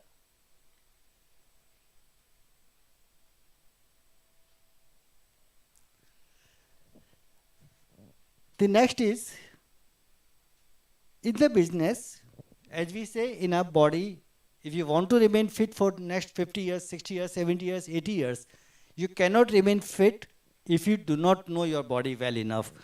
You cannot remain fit and you cannot know your body if you do not diagnose at the right time. When you go to a doctor, he'll not just give you medicine, he'll ask you, okay, get it diagnosed, what is the problem area? Similar manner, in a business, if you are, whether you're in a hotel industry or restaurant industry or chemical sector or garment or any sector, we have a responsibility to make sure that we understand our business well. And when we say our business, that means knowing the good part of our business and the bad part of business. Knowing the good part of your competitors, knowing the bad part of your competitors. And the delta of gap between your good and others bad and your bad and others good is exactly your market positioning changes. And once you find a correct path to lead into others gap and your opportunity, creates a betterment of a business.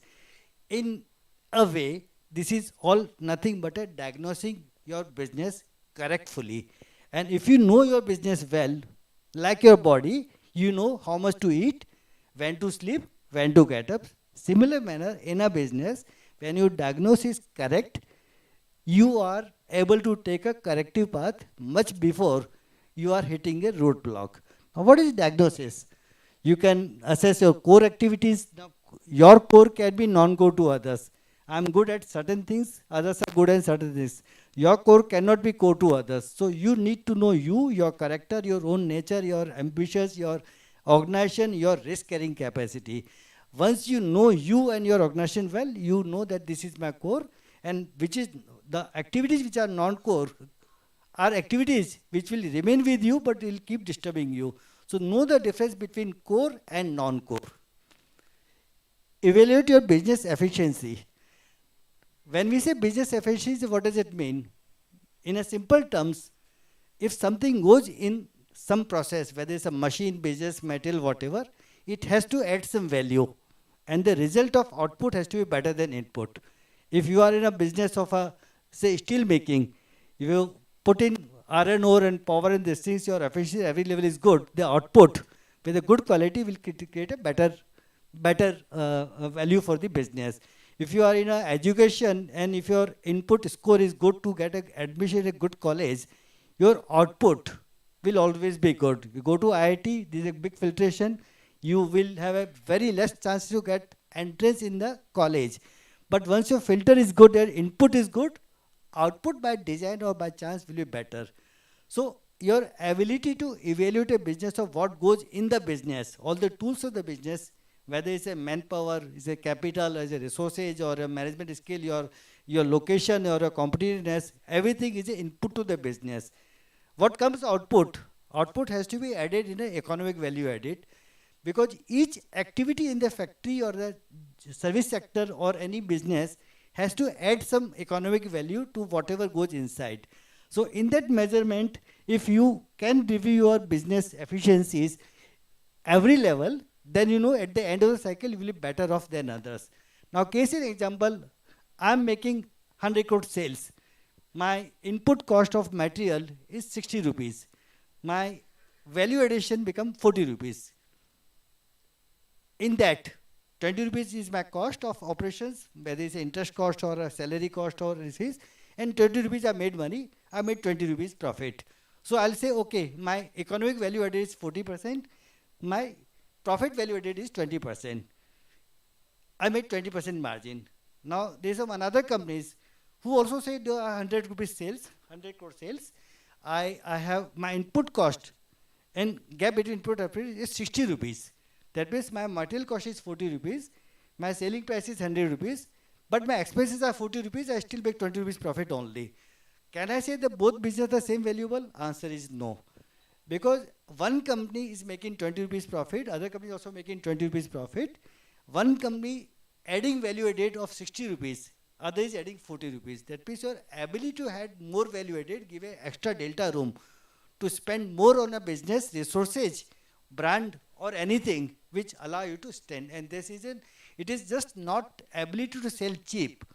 It is not just ability to produce cheap. It's your ability to expand your delta between input to output at every level. And that delta will allow you to sustain. And at the same time, a third analogy, another company is coming with the same 100 rupees sales. They are spending, material cost is 40 rupees, but spending 80 rupees to sustain, but they are growing 100% every year. Maybe that company is better than the first company because 3 years, 5 years down the line, their value addition will be much higher than the two companies. And once they start cutting their cost, the net value addition will be very, very high and they will always be ahead of others. Now, case in example, if an Apple can get it manufactured at XYZ cost and they can sell 5 times the value of input, the rest of the money, whether they use for branding, perception, premiumization, whatever, the day they want to expand the market, they will always have a market which are very premium, and that delta allow them to grow faster in terms of profit and the return on the capital employed.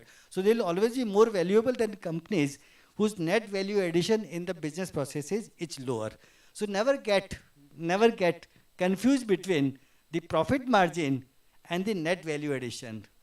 Always try and see what is my input. In that input, how much value added at each stage, whether the material level, at my skill level, at my production cost level, or the marketing level, packaging level, and your branding level. Each has a role to play and each is a business by itself. You can't dissociate by purchase ability. my selling abilities, my ability to buy cheap or my ability to sell more expensive. Each has a role to play and each has to be measured in its own manner, because that's where we know your business well, that this is my strength area, this is my weak area. Now, customer and market analysis. Your business is your ability to find a customer, because there is no customer, there is no business. Customer, we call it in a normal language, a customer is a god. But when a business practicality, we can't make customer as a god. The servicing a commitment, servicing a customer is a godlike action, it's like a puja. But in this servicing, you can't make customer as a god, because the day you become a customer as a god, they will not allow you to earn, because their expectation will never allow you to make money, because they will want everything at a price at which you can't make money. So in that, your customer assessment or market assessment is important, because in the given market, if one company can sell the same customers at a price higher than you, so it is not your, this is not their customer service, it's your ability to find a customer who accepts you as a premium player. And in that premiumization, they are able to create a value for the product, which in the mind of a customer is very valuable. So for that to happen, we have to believe that we are a little differentiated than the marketplace. And in that marketplace, if you are able to place yourself better in place of a customer premium, then you always will be ahead of others. So it's important to know your customers and market and do analysis together. The SWOT is a standard tool. You have to know your strength, you have to know your weakness, you have to know your opportunity, and you have to know the threat also. The marketing processes, again, it's important to know what are the tools you are analyzing your market. When are you use tooling? Marketing is what? One is servicing a market is not a marketing. Market is a create a market for you also, because if you create a market for you, you also create a new set of customers. So analysis of market process is equally important. Then your succession planning. Succession doesn't mean necessarily a generation to generation. Succession also means that in your organization, a CFO to the next CFO, a CEO to the next CEO, a production head to the next production head. Each stage, succession is an important part of your business survival.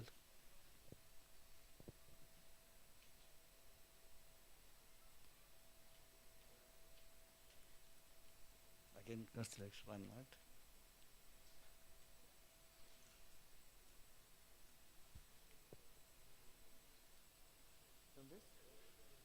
Oh, yeah.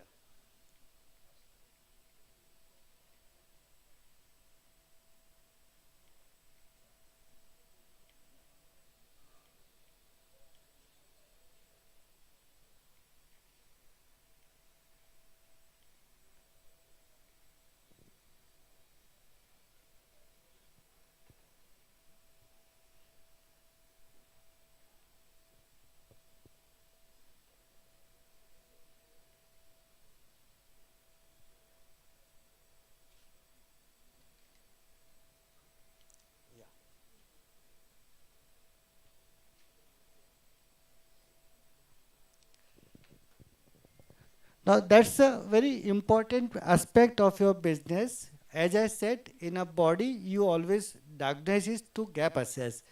Like in a business, you can become strong only when you are able to find gaps in your business. Now, generally we end up finding an end result that, oh, this company is making losses, so this company is bad. This company defaulted, so it is a bad, or they swindle money. We only see the end result, that company is making profit or company is making loss. It's a good company, bad. That doesn't really happen. Your ability to analyze business starts right from the ownership level, because business is run by entrepreneurs or the risk taker or the shareholders or whoever you say is a business person. So unless you are able to analyze yourself or your competitors or your peers in the parameter of a three principle: ownership level, business level, and financial level. The first starting point of a confusion in a business start at the ownership level. In this ownership level, There are gaps. How can we measure it? There are three partners. One partner is aggressive, ambitious, risk taker. Other partner is moderate, either be or udhar bhi. And the third partner is absolutely safe, risk taker, and mujhe kya karna hai. It will go on. That means there is a gap at the shareholding level. And shareholders are supposed to take risk in the business because their risk ability will allow a fate of the business. So if that gap is understood internally or externally, that who are the people who are willing to take the path of a business together by a calculated risk every point in time. That gap is not understood, you will not know what the gap in the business is going to come. Now case in example, there is a company in the market, company A and company B. Company A is expanding based on the expected growth in the market. Company B is very comfortable that I'm good, I'm making money, and I'm not expanding in an expanding market. So that time we will not know the gap in the market, but the risk of the shareholders not being taken at the correct time 5 years down the line, the company which has not expanded in a growing market will be fallen flat because the other company would have moved much ahead of that. And that is not happening because of the market, that has happened because the shareholders have stopped taking those calculated risks in the changing market. The other way around is also good. The markets are flat, markets are shrinking, and just because I got loan, I expanded my capacity like a bhed chal, which happened to many players in the textile sector or garment or any traditional industry. He's expanding, I should also expand. In the process, you create an over risk in the business. So the measurement of a risk carrying capacity at the shareholders will allow you to also measure how the business is going to go to the next level, and that whether it's your business or your competitors, you can place your bets on the business in a corrective manner, in the timely manner. This gap could be, in the shareholders gap could be succession issue. I have no succession, so why should I take risk? I'm doing it what I'm doing. Then no. You cannot have a succession issue only of the family. If you find a succession as a management, then the shareholders are separate and business are separate. Otherwise, Tatas and the Birlas would not have been lasting for generation. Or maybe there's a company like Bosch, who is 180 years old companies, maybe 19th generation, they still are largest auto component company in the world. It's not because of a succession. Their planning of succession is correct, and they hand over the mantle to a rule-based organization. And that rule-based organization doesn't need a succession only within the family member. Succession is your ability to find a next successor while you are alive, whether in a family or within a professional or through right kind of alignment, through right kind of partnership. So succession at every stage is a backup plan for your organization. So if that succession issues, if the shareholders is not understood, the business gap will not be understood. Inter-shareholder issues I've already discussed. The different speed and the different thinking pattern between the shareholders will always create a gap. So it's not corrected upfront, 5 years down the line, the business will suffer. Fatigue is another factor by which business people stop growing. Because enough fatigue, why should I take risk? I'm comfortable. And the fatigue start not only reflecting on the owning value, it also reflects on the business, because the owner's fatigue create a fatigue in the business, the environment become negative, people stop taking the risk, and they're very comfortable earning salary and living their life. No, we cannot become comfortable in the business. We have to be a little uncomfortable every time in the business. Uncomfortable doesn't mean that we are worried. Uncomfortable means a little extra care every day so that we don't become comfortable, so that the business can become comfortable. The need of, at times, shareholders do not want to give attention to a business because they have other businesses, multiple businesses. That time you should not get confused. Be sure that this is a business you like, or be sure that a business you don't like. If you don't like it, come out of it or give it to someone. But there is no role of a shareholders to get confused between the multi-businesses. All babies are good. A parent will have multiple babies. They are not confused which baby. At times one baby get more attention, at times other baby get attention. Now when you have a gaps in the shareholding, which eventually creates a gap in the business. The business gap could be because of a product gap. I have some range of product which was good 10 years back, 5 years back. But today the product offering is not good enough with a changing market. So that actually doesn't kill your today, it will kill your future. Suppose I am a supplier to Maruti auto, it looks good. But the next question, am I supplying to Maruti 800, Alto, or a Wagoner, or any disease? And that will decide my fate. If my product category is expanding with the customers, if they expand, I'll expand. So it is important to also understand my gaps in the product, each category. Just being one product doesn't make difference. Which product category to which customer? If that journey is not understood, will fall flat somewhere. Technology gap is a very important aspect in a business. Technology is just not an IT versus technology. Everything is a technology. The way of doing business, the way of marketing, the way of connecting with the customers, everything is a technology. If there are changes in the market, we have to capture this faster than others, because we don't capture that, we become history. In a COVID period, many companies did not understand the power of a e-commerce or the ability to service a customer's home. Or maybe 20 years back when the pharma retail sector was growing, and the influence of organized retail in pharma selling or medical stores came, the domestic player of kirana stores and the medical stores had no option but to service customer to their home. And that survived them. And that survived them for a simple reason, because they realized that they can't match up with the capital power of organized player to reach the customers to the home. Another classic example in this category is when you think of a Bisleri water. When Coca-Cola entered India, they were very sure that it's a Coca-Cola which they exited and wanted to enter back again in India. And by that time, Pepsi was already entrenched in India. Coca-Cola was always more powerful, more organized, comparatively worldwide.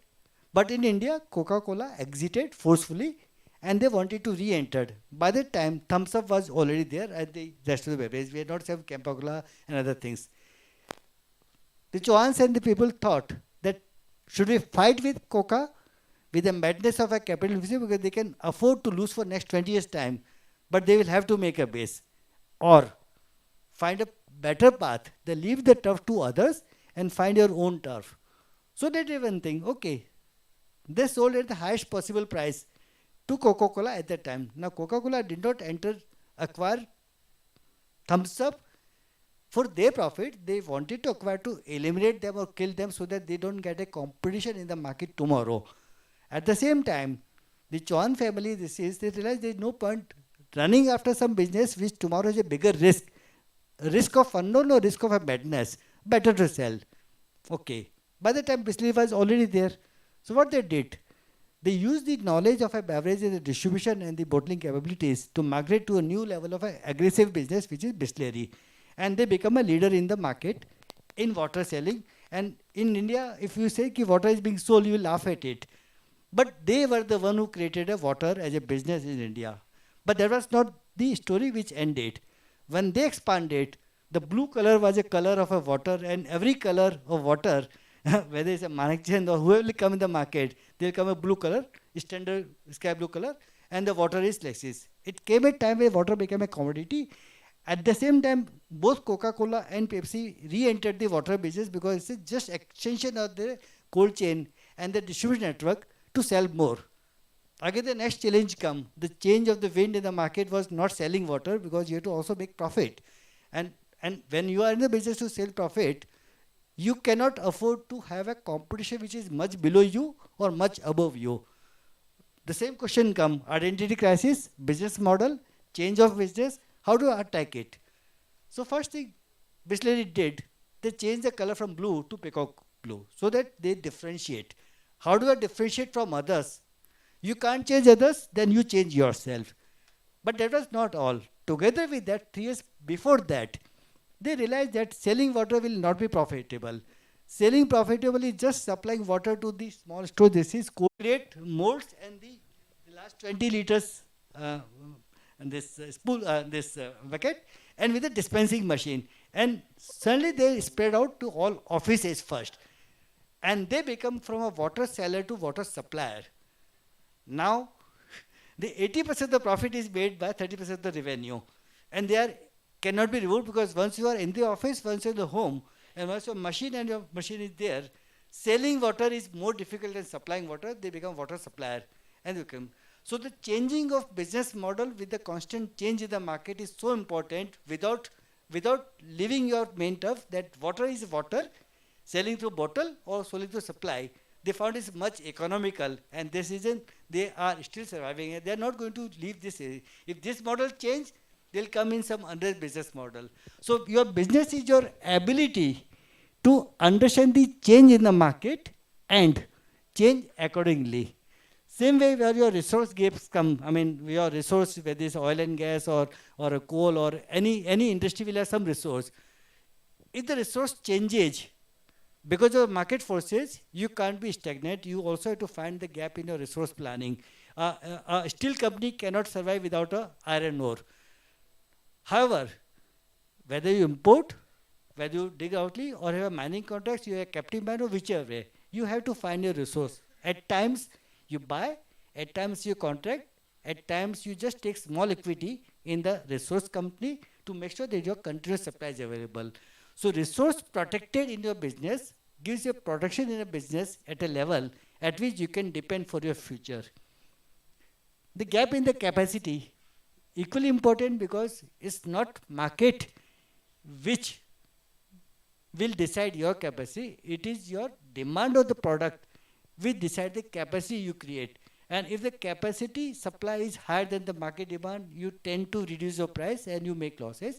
But if your capacity is always neck to neck based on the market anticipation, you will plan your customer and product in a manner at which you are able to sell profitably. So understand the market capacity is equally important, because it's just not what you make, it's the overall capacity in the market and your ability to service your customer. The return mismatch is equally important for a maybe now it is not relevant because European rate of interest has increased, but a company in Europe would have a cost of borrowing at 2%. They would have been happy with a 6% return on capital, because I borrowed 2%, made business, supplied product, made 6%, 8% margin, but my return on capital is say 10%. I'm putting 2% input and getting 10% output. I'm making 5 times more returns. It looks only 10% return, but actually my return is 5 times more holder. Whereas in India, my input cost, suppose borrowing cost is 9%, and I'm making 12% return, I'll be squeezed out, because that 12% to me is just 20% valuation, but at the same time my competitors may be global companies, so input cost is only 2% and return is 10%. For them, they'll squeeze it out because the input cost is less and output expectations also less. So you need to know your relative cost of input. Input could be your material, input could be your talent, which is software sector, your salary cost. Input could be your capital, it could be your borrowing. All input has to be measured in a manner of a relativity in the market which you try to address. So that's your return mismatch. And then core and non-core is always a fight for a businessman, but what is core and what is not core?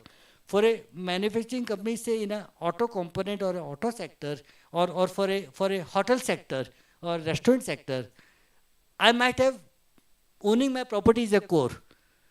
But for Hayat, not owning a property is my core, my branding exercise is my core. So each core differentiate between company to company and a business to business. So your core is something which you can manage well. Your core is something which you can nurture within your skill, your strength. So if you know your strength and weakness, you'll try to have some core which you have a constant advantage of yours versus others. Now what is this constant advantage? The constant advantage is one which is inbuilt in you, whether you because of a skill, because of a geography. Like Nilesh Bhai said earlier that Morbi, there was a Thar desert and there was a availability of a gas and availability of a sand. And that created a starting point and close to the port or the close to the market. So all these are a core as a strength or a constant advantage of yours versus other. If you are in the IT sector in Bangalore and have a talent factory which is generating engineers years after years and at a cost which is 1/4 of the cost of a US market, have a constant advantage of having talent at a cost compared to the global market. So you'll make money. So unless you know your core strength by way of a key strength which is a differentiator, you will not be able to find a relative market competitiveness. So all these two gaps of a shareholders and business will eventually create some gap in the financial planning. What's the financial planning? If your risk of the shareholders is high, uncalculated, that will create a risk in the business cycle, your lower investment, unplanned capacities, which result into high leverage. High leverage is not a leverage which is starting point. High leverage is a result of your misplanning in the beginning, which at the end of the cycle looks like high leverage. Your returns are high, then high leverage is not high leverage because return payback period will be faster. Your high leverage become low leverage tomorrow. So high leverage is not a problem. High leverage is a result of the misplanning at the shareholder level or the business gap. Your stretch creditors, you end up buying more on credit and supplying to the market, assuming that my business is going on, but your stretch creditors will always be more expensive and you'll not even know when you stop supplying, your pricing become expensive. So stretch creditors by itself is not a stretch. Stretch is something where market is not able to feed you at a price at which you can naturally buy. Now, for that example, Levers has been a very cash-flowing company, ITC has been very cash-profitable companies, and they sell on cash. That doesn't mean they buy on cash, they buy on credit. Because market is naturally supplying to them on a credit because of their credibility. So, stretch creditors not they're getting things on a credit. Stretch is if market is not offering terms normally in a given manner, anything more than that is stretch, so you know what is the level at which market is able to supply it to you. So that analysis is so important, that whether my creditors are stretched or not. If they are stretched, someday they will leave you and go to others. So at a time at which their balance sheet and their profit loss account is balanced with your business plan, they also remain alive and you also remain alive. That's a delta at which your business can plan for a better growth tomorrow. Low return is, again we discussed, is a relative cost. My input return, my input cost of capital, whether it's a borrowing capital or a borrowed capital, both are input. If my returns are not higher than that,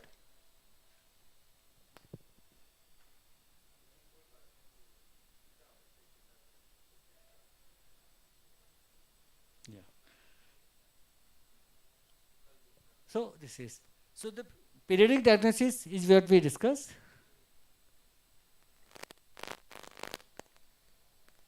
So that again, when you in a business, everything look a big business, try to break your business problems into multiple small problems. You can't attend all problems together.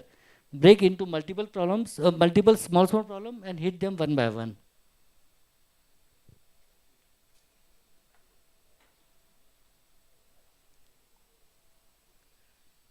Now, when you say disruption comes from unexpected corner, underdogs don't give you time. The market will not give you time. So just try to understand that, are you able to take near-term advantage? Is your business ready for interruption? Do we know the weakest link of a business? Do we know who will be the main competitors in the time to come? Can M&A accelerate your business objective? When we say M&A is nothing but your advancement of a business from tomorrow to today. And that's the analogy, build versus buy. Always works. Should I buy or should I build? When others are there to build and not able to run it better, this is better to acquire and advance your cycle. At times you are not able to build because it's not available, then you better build. But if the assets are available, businesses are available, which are being not run well, better to hunt for them, because at least you can better them than what the other owners had not been able to do.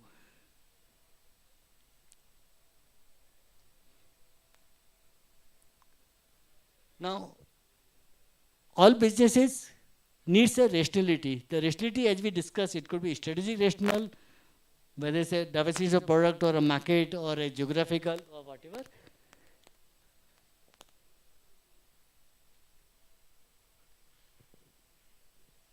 Why the business are sold or purchased? It's a question of, if we are not able to grow business to a level at which my returns are better than my cost, then I better come out of the business. Maybe somebody else at the same time has a return expectation lower than you. So whether you buy a business or sold business or a partner business, it should bring more value to everyone. That's we have discussed already. In the last, like we can always discuss, first check your home turf. optimize your company's evaluation, examine the market. Professor? The last slide, the 3 principles of business. When you need to know your business, first try to understand the relative growth. Relative growth is not what I'm doing. If the market is growing by 5%, mine growing 10%, others growing 2%. So I always have advantage of growing faster than my competitor. So my ability to reinvest in the market will be higher than my competitors. But if I do reverse, I'm growing lower than the market, I'll be left out. So it's not that I can grow beyond the market, but within the available market, who takes the incremental market share from that size is the one who will be real winner. So the relative growth analysis is important in a business. Then return on capital employed. If my input cost generates high return, that extra return allows me to take extra risk in the business. So if someone is making 20% return on the business, on my capital employed, others making 40%. So the 20% return company can only pay back the loan taken for 5 years time, because 20% return means payback in 5 years time. But on the same asset, on the same market, if the competitors comes and make 40% return, they'll pay back the same loan in 3 years time. That means they will have extra cushion always available against others.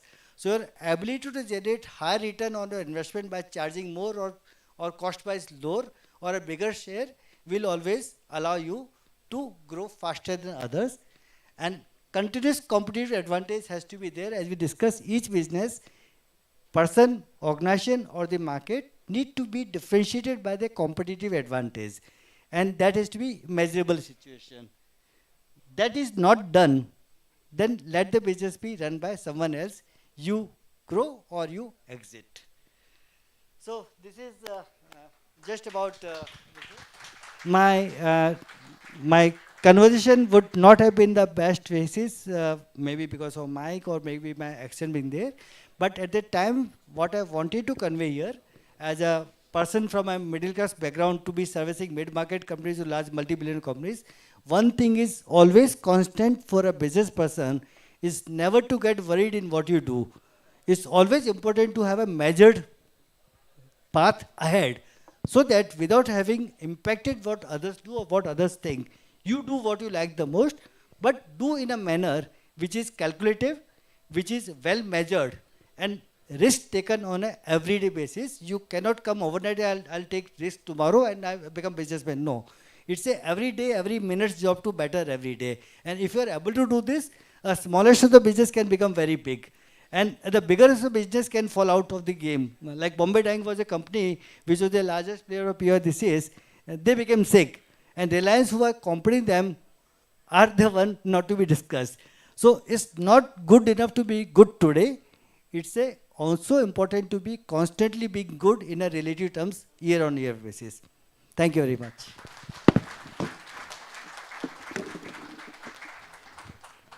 Thank you, Mahesh. Thank you so much for very, very insightful insights. I think the subject which you're covering is so very vast, I think we can continue, right? So, but because of paucity of time, right, we cannot continue. But we have got really very, very good insights about, you know, because our members normally are from varied sectors. You have people from the industries, we have people from the hotel industries with different challenges. Like one of the question which came from one of the member, Mr. Shivanand Shetty, is, you know, in the hotel industry, the first generation hotel industries have worked 6 in the morning till, 1 in the morning, and developed the hotel business. The second generation, right, is not, it's educated, foreign return, and they have a different idea. So there's a lot of clash between the first generation and second generation. I'm sure in your consultancy, succession planning, these comes, and how to handle that. So this is one of the questions which has come from the crowd. Hello. So as we discussed earlier, that succession planning in a business is important, whether the succession is within family or outside the family. Successor is not only blood relationship, it's your ability to hand over the reign of the activities, not only organization, but each activities, right from ownership to production to sourcing to marketing to the level next, so that you always create leaders within. Now, in that line of thinking, as he rightly asked, that what if the next generation does not want to come in the business created by father? So first let us understand that business is not bad. The way to do business become good or bad. So a businessman, to be able to hand over, first they have to respect what they do. Because if they do not respect what they do, others will never respect. But you can respect yourself only when you are honest to yourself that is your business future ready. If your business is future ready, that means you are able to take a corrective path every now and then. That stagnation will not come, and then the next generation will always look at the parent that are my parents futuristic or not? Because when they come back to India or within college to a business, they also want to compare them versus the others. And there is always a jealousy factor in the mind of every business person, because business is run principally on the strength of fear and jealousy. There is no fear, there is no business, there is no jealousy, there is no growth. So fear and growth are part and parcel of the business. So if the next generation believes that it is that business which I saw when I was 10 years old, and the same business I am seeing when I am 20 years old, then it is not the problem of a next generation, it is our problem. So if we are able to send the signals correct that yes, we are receptive to change and we want to grow it because I'm sure we have enough ammunitions available to excite the next generation that take the business to the next level. And for that to happen, you don't need a sudden planning that my son has come and my daughter has come, so they'll run it. Make it exciting enough. However, if they believe that the business cannot be taken to the next challenge, next level, so their problem, actually your problem also, because then you have to analyze, is my really business future ready or not? If the business is not future ready, then why I'm running the business? Then I should also sell and exit so that at least I give the capital to the next generation and say, now you take risk and do something. But that is the easiest path. The difficult path is actually not to have the situation come whereby your next generation is not wanting. And in that manner, if you can convert your business model from an asset-driven to skill-driven, that is an expandable model. As Nilesh Bhai rightly said that Amul would not have been Amul if the participatory goal of all the farmers together as a businessman do not have this. So every farmer in a cooperative is a business person. So if you can make this business, even if it's a restaurant or hotel, asset light, where you don't have a load of asset to carry every time, and then expand the skills from a central kitchen to supply chain system to whatever level which require a business to grow organically, naturally, then I don't think any business is a bad business. If that was the reason, Savarna Bhavan would not have been in America or in UK and everywhere would have been there. So same business can generate chain of value creation constantly if you are able to create a model which is expandable. You are not creating market. Food and restaurant and hotel is a very basic need of industry. When McDonald's can come in India or KFC can come in India and Subway can come in India and create a huge market value, that is not a market which is lacking. It's the ability to anticipate the changing market and standardize also. There is a small example like a Goli Vada Pav or whatever. Now it's the easiest way to make vada. But the moment you convert this to business model, which can be franchise or a standardized and central kitchen supply, that become an expandable model. So what I believe has been a lacking in this industry or a horse industry or restaurant sector or hotel sector is not a business model, but ability to bring a standard processes, optimization, and your ability to grow without scaling up through asset model. If that is adopted, this is an extremely expandable business, and I'm sure this is going to come. Otherwise, the chain of restaurants or chain of subways would not have been successful here. Standardization, that is number of minimum product. When you are selling, say, idli or vada or whoever you sell, or any standard product sale, you don't need many SKUs. You can't service every customer. So if those processes can come, then this is expandable, and that is possible only multiple people coming together, leave their ego behind, as rightly Nilesh Bhai said, forget the ego, come together, optimize, come together and create value as a togetherness. I hope this answers it. We have time for another one question. Anyone? Kishan? Because I remember Kishan around a year back talking about how, the Shettis, the Udupi Hotel, right, having a brand. You want to talk?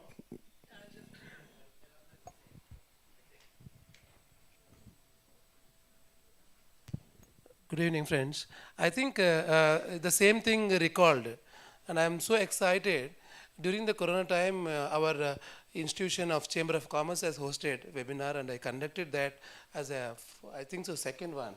Therein, I recommended to our Ravianna and Chandasana also, what today Nilesh Bhai has referred, the platform. And absolutely, what a great, fantastic presentation you made. And from the grassroots you have narrated. Probably many of the charters must have bored, but many of them at the backside also could get some insight of it. The most important tool which he narrated, and I have given that presentation where we have gone ahead.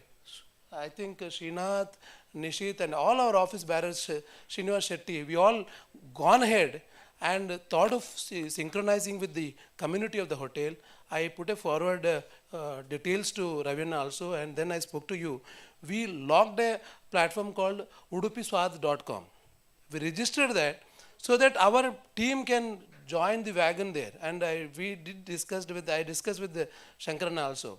So, like, I'm with due respect to the industry, because equity market is there, Zomato is there, everybody must have taken some shares of it. I'm not detailing on that, what is the today's value of the Zomatos. But the guys who create a value for it is, at least in the city of Mumbai or city of Chennai or Mangalore or somewhere, our people. The platform we have narrated. I'm sure with synchronizing the community, the Matra Sangha in Mumbai, Matra Sangha everywhere, with the chamber incorporating, a great combination we can create. And today I'm proud to say that the guys on the back bench, we all have every areas been traded, known as only a hotel. No. There are the best chemical industries being made by us. We are the Shettis make hotel in the recipe. What is recipe is also chemistry. Our guys mix the blend of it and make it. What stops on an API to mix and to make a formulation with the excipients? I'm sure Bharatana is in the fragrance side. There are guys, youngsters like Pravir is there, or maybe Heramba is there. Many of the people are going to come in the industry. The diverse market is there, we are there. I'm sure Mr. Singhi has got a lot of pondering here. Your expertise will be a great use to us, and thanks for gracing this occasion and wonderful presentation. Thank you. One second. Thanks, Mahesh, for a very stimulating insights. I would like to request our President and Vice President to come on the dais.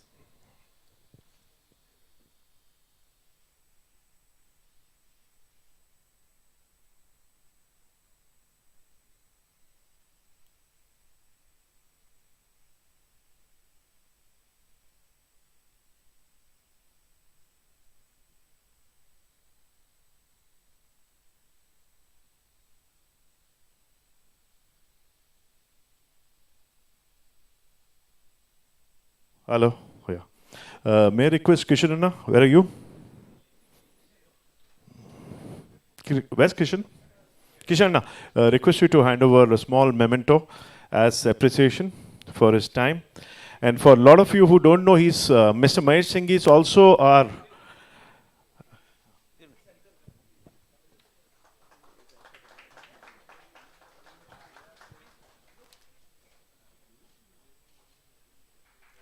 a lot of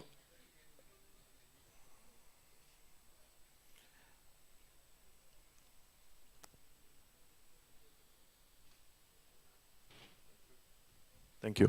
Even a lot of us don't know here. In fact, Kishanana is actually leading the initiative of Bunts Incubation Center, for which Mahesh Singhi is one of our mentor to make a success of it. So, Singhi Saab, now we are creating the business lounge, and the next is to put some speed into our incubation center. That's a phenomenal idea. We have the support of the entire Bunts fraternity. A lot of people in the next generation wanting to become a job creator, and that's what we stand for. And I think your insight and help will be really required. Thank you so much for your time, Mahesh, once again. You treat me as a part of your family, and I can assure you that to the extent possible, I'll not let you go down anytime. And I thank you, all of you, for being patient with me. Thank you. Thank you. We have with us Mr. Deepak Shetty. I would like to just call him on the dais, a senior bureaucrat, former secretary in the DG Shipping. So I would request calling the president and the vice president.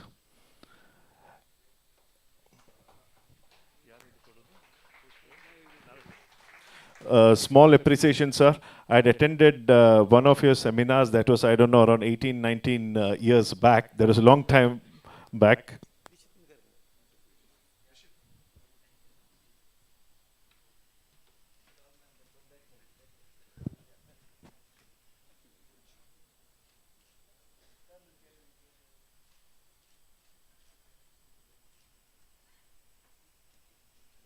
A few words from your end, Mr. Shetty.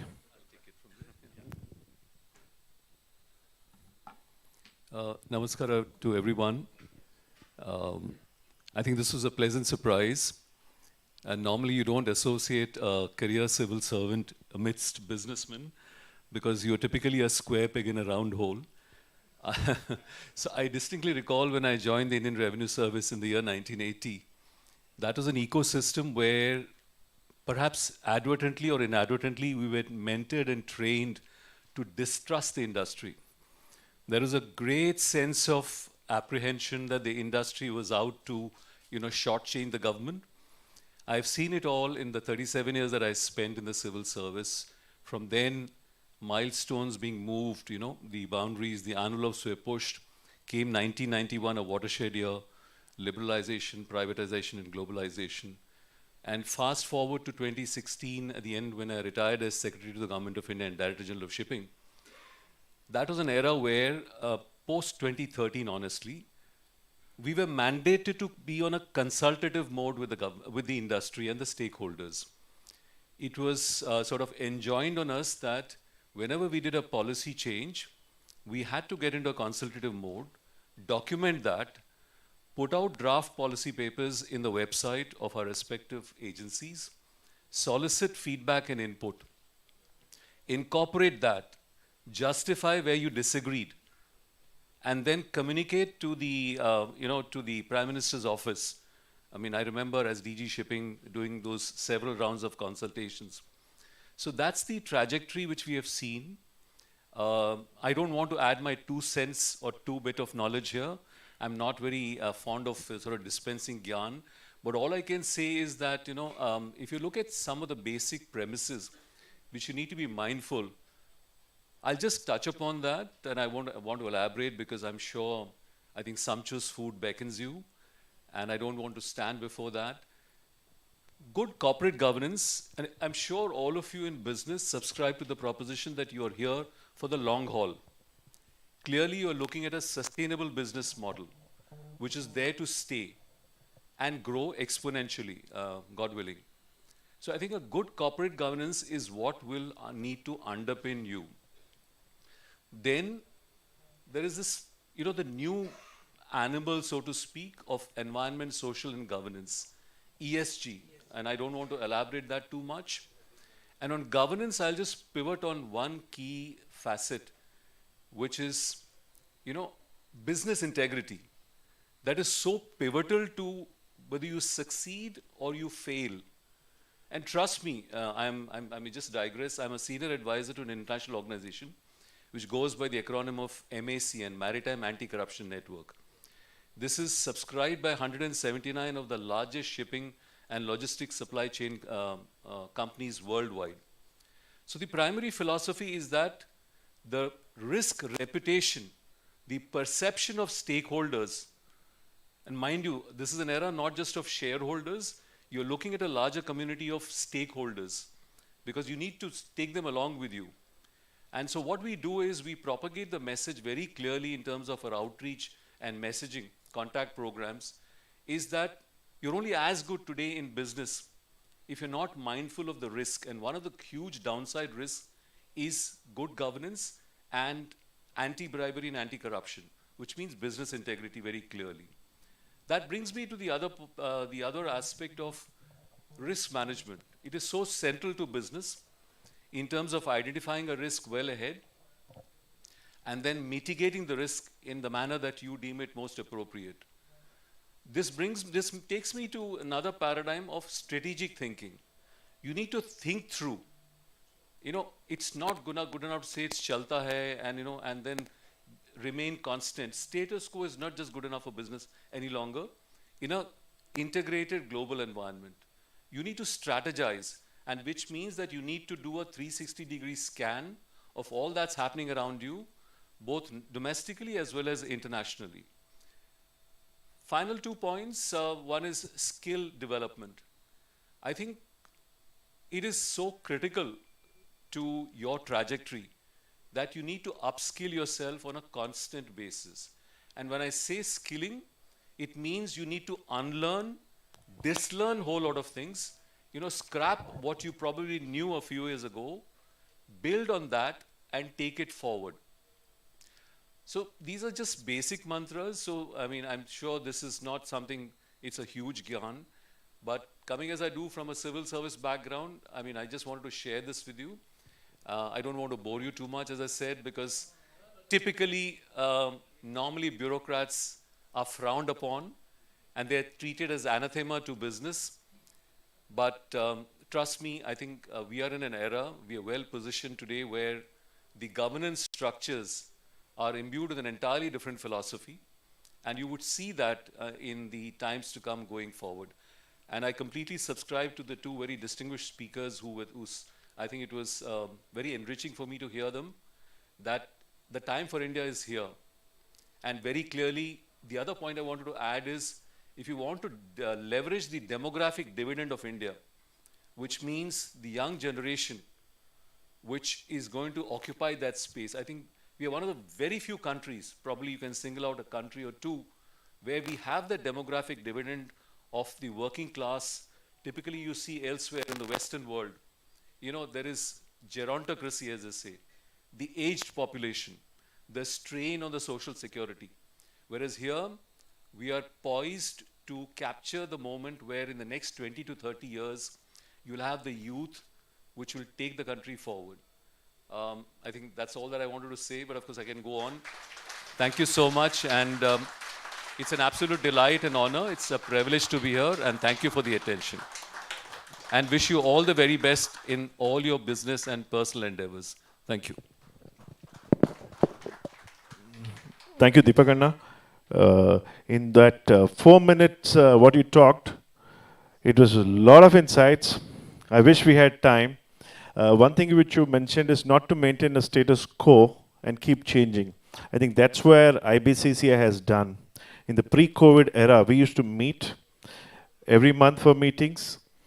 But in the post-COVID era, we got online. We didn't stay that, okay, nothing can happen. As a Chamber of Commerce, we decided we'll continue parting with knowledge and build the skill of our members through a lot of informative seminars like this. I think that's what we've been doing. We're also getting into a lot of innovations as a Chamber of Commerce with the Incubation Center, encouraging people, encouraging professionals like Mahesh Singhi who comes to support us on those. So thank you once again, Deepakanna. It was a pleasure. So we'd like you to be involved in our activities. We'd request you to support and guide us because of your knowledge on governance, corporate governance will really help us. We'd like to have a seminar with you one of these days. Thank you so much. We have right now a vote of thanks, but before that, our leader Chandra Sanna would like to share a few more insights in the next couple of minutes. Chandra Sanna, all yours.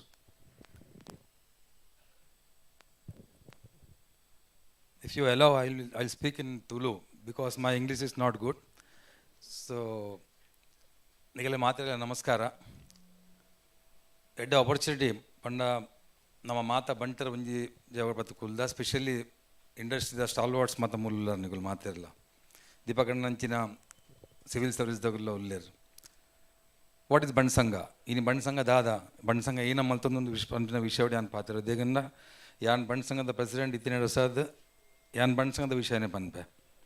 Bansanga Mumbai, 96-year-old Sangha, Sanpataj Varsha, Sanpatajna Varshetan Ardonundu.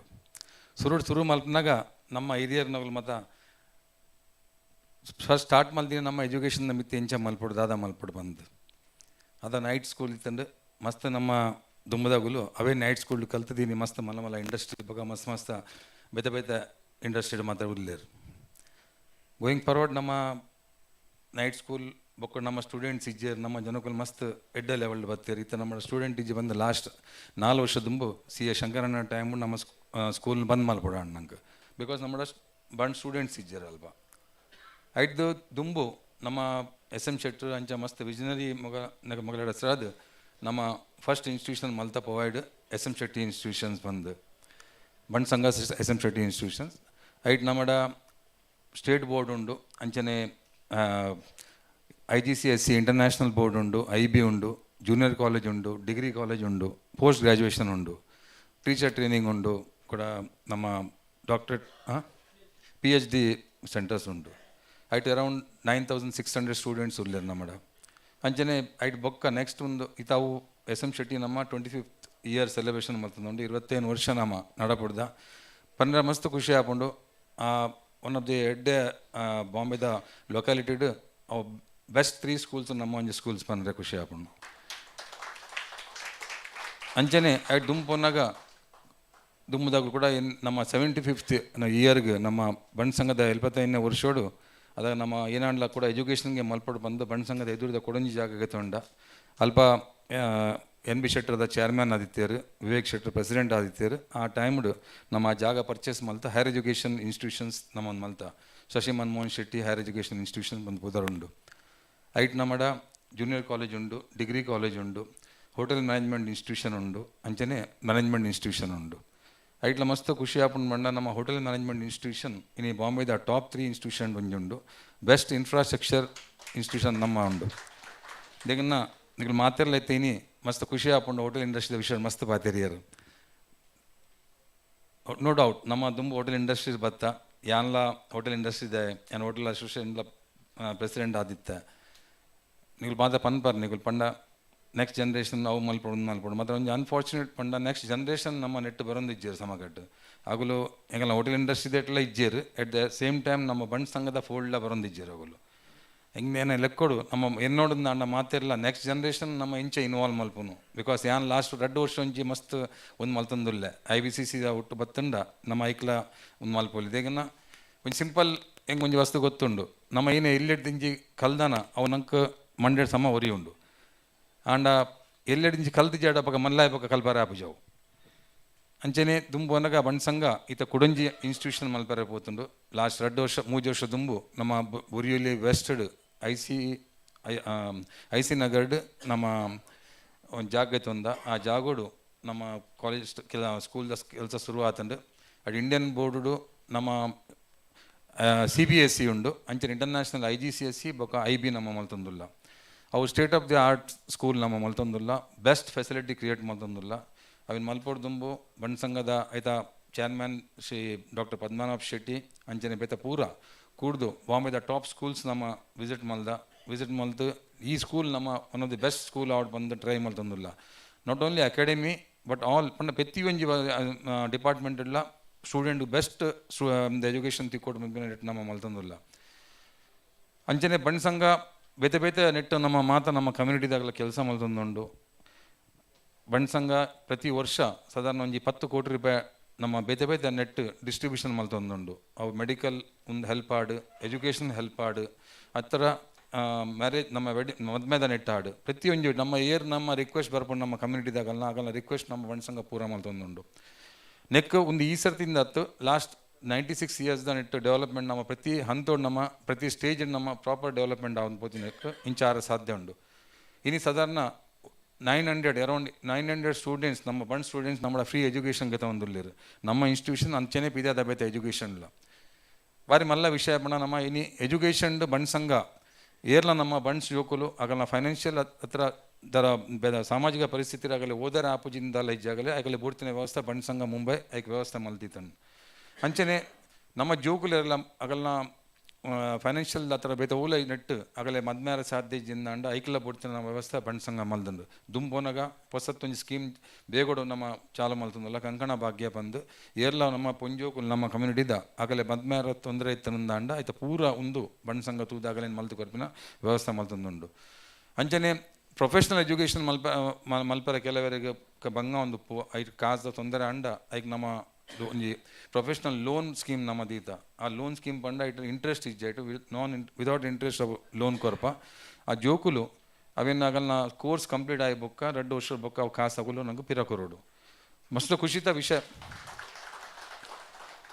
ಖುಷಿತ ವಿಷಯ ಪಂಡ ಇಟ್ಟು ಮಸ್ತ್ ಜೋಕುಲು ನಮ್ಮ ಬಣ್ಸ್ ಜೋಕುಲು ಅವು ಕಲ್ತಾಯಿ ಬೊಕ್ಕ ಇಟ್ಟು ಐಟು ಡಬಲ್ ಡೆಚ್ಚ ಪಿರ ಕೊರಿಯನ್ ನಂಗೆ ಈ ಲೋನ್ ನಂಗೆ ಮಸ್ತ್ ಎಡ್ಡೆ ಒಂದು ದೇ ಪಂಡ ಆ ಜೋಕುಲಿಗೆ ಇಂಚ ಫೀಲ್ ಆಪುಂಡು ಎಂಕುಲು ಬಂಡ್ ಸಂಘದ ಹೆಲ್ಪ್ ಗೆತ್ತುಂದು ಅಟ್ ದ ಸೇಮ್ ಟೈಮ್ ಆಗಲೇ ಒಂದು ಆಪುಂಡು ನಮ್ಮಲ್ಲಿ ದರ ಇಟ್ಟು ಕಂಟ್ರಿಬ್ಯೂಟ್ ಮಲ್ಪೋಡು ಬಂದು ನಮ್ಮ ಹೆಲ್ಪ್ ಮಲ್ತೀನಿ ಆಗಲೇ ನಮ್ಮ ಮುಂದೆ ದಾನ ಕೊಡ್ತೀನತ್ತಾಗಲೇ ಅಂಚ ಬಂಡ್ ಸಂಘ ಬೇತೆ ಆಸ್ಪೆಕ್ಟ್ ಮಸ್ತ್ ಕೆಲಸ ಮಲ್ತುಂಡು ಮಸ್ತ್ ಖುಷಿ ಆಪುಂಡು KC ಶೆಟ್ರು ಬೊಕ ಮಾರ್ನ ಆಫೀಸ್ ಬೇಸ್ನಗುಲ್ಲ IBCC ಎಡ್ ಮಸ್ತ್ ಒಂದು ಮಲ್ಪೇರು ನಮ್ಮ ಒಟ್ಟು ಬತ್ತಂಡ ನಮ್ಮ ಮಸ್ತ್ ಕೆಲಸ ಮಸ್ತ್ ಕೊಡಲ ಇಡ್ಯಾರ ಸಾಧ್ಯ ಉಂಡು ನಮ್ಮ ಕಮ್ಯುನಿಟಿಗೆ ಹೆಸರದು ಬಂಡ್ ಸಂಘ ಈ ವರ್ಷ ಡಿಜಿಟಲ್ ನೆಟ್ ಮಸ್ತ್ ನಮ್ಮ ಒಂದು ಮಲ್ತಂದಲ್ಲ ಬಂಡ್ಸ್ ಗೋಸ್ ಟು ಡಿಜಿಟಲ್ ಬಂದು ನಮ್ಮ ಬಂಡ್ಸ್ ಓನ್ ಆ್ಯಪ್ ನಮ್ಮ ಕ್ರಿಯೇಟ್ ಮಲ್ದ ನಿಖಲ್ ಮಾತಿರಲ್ಲ ಅವು ಆ್ಯಪ್ ಡೈರೆಕ್ಟ್ ಆ್ಯಪ್ ಸ್ಟೋರ್ ಹೋದು ಬಂಡ್ ಸಂಘ ಮುಂಬೈ ಮಲ್ದಂಡ ಬರ್ಪುಂಡು ನಿಖಲ್ ಅವೇನು ಡೌನ್ಲೋಡ್ ಮಲ್ಪೋಲಿ ಐಟ್ ನಮ್ಮ ಪೂರ ಇನ್ಫಾರ್ಮೇಷನ್ ನಮ್ಮ ಕೊರಕಿನ ಟ್ರೈ ಮಲ್ತಂದಿಲ್ಲ ಐಟ್ ಮೇನ್ ಬಂದ ನಮ್ಮ ಐತೆ ಯಂಗ್ ಜನ್ರೇಷನ್ ಇನ್ವಾಲ್ವ್ ಮಲ್ತಾರೆ ಅಂದು ಇಂಗ್ಲೀಷ್ ಮ್ಯಾಗ್ಝಿನ್ ಐಟ್ ಕನೊಂದಿಲ್ಲ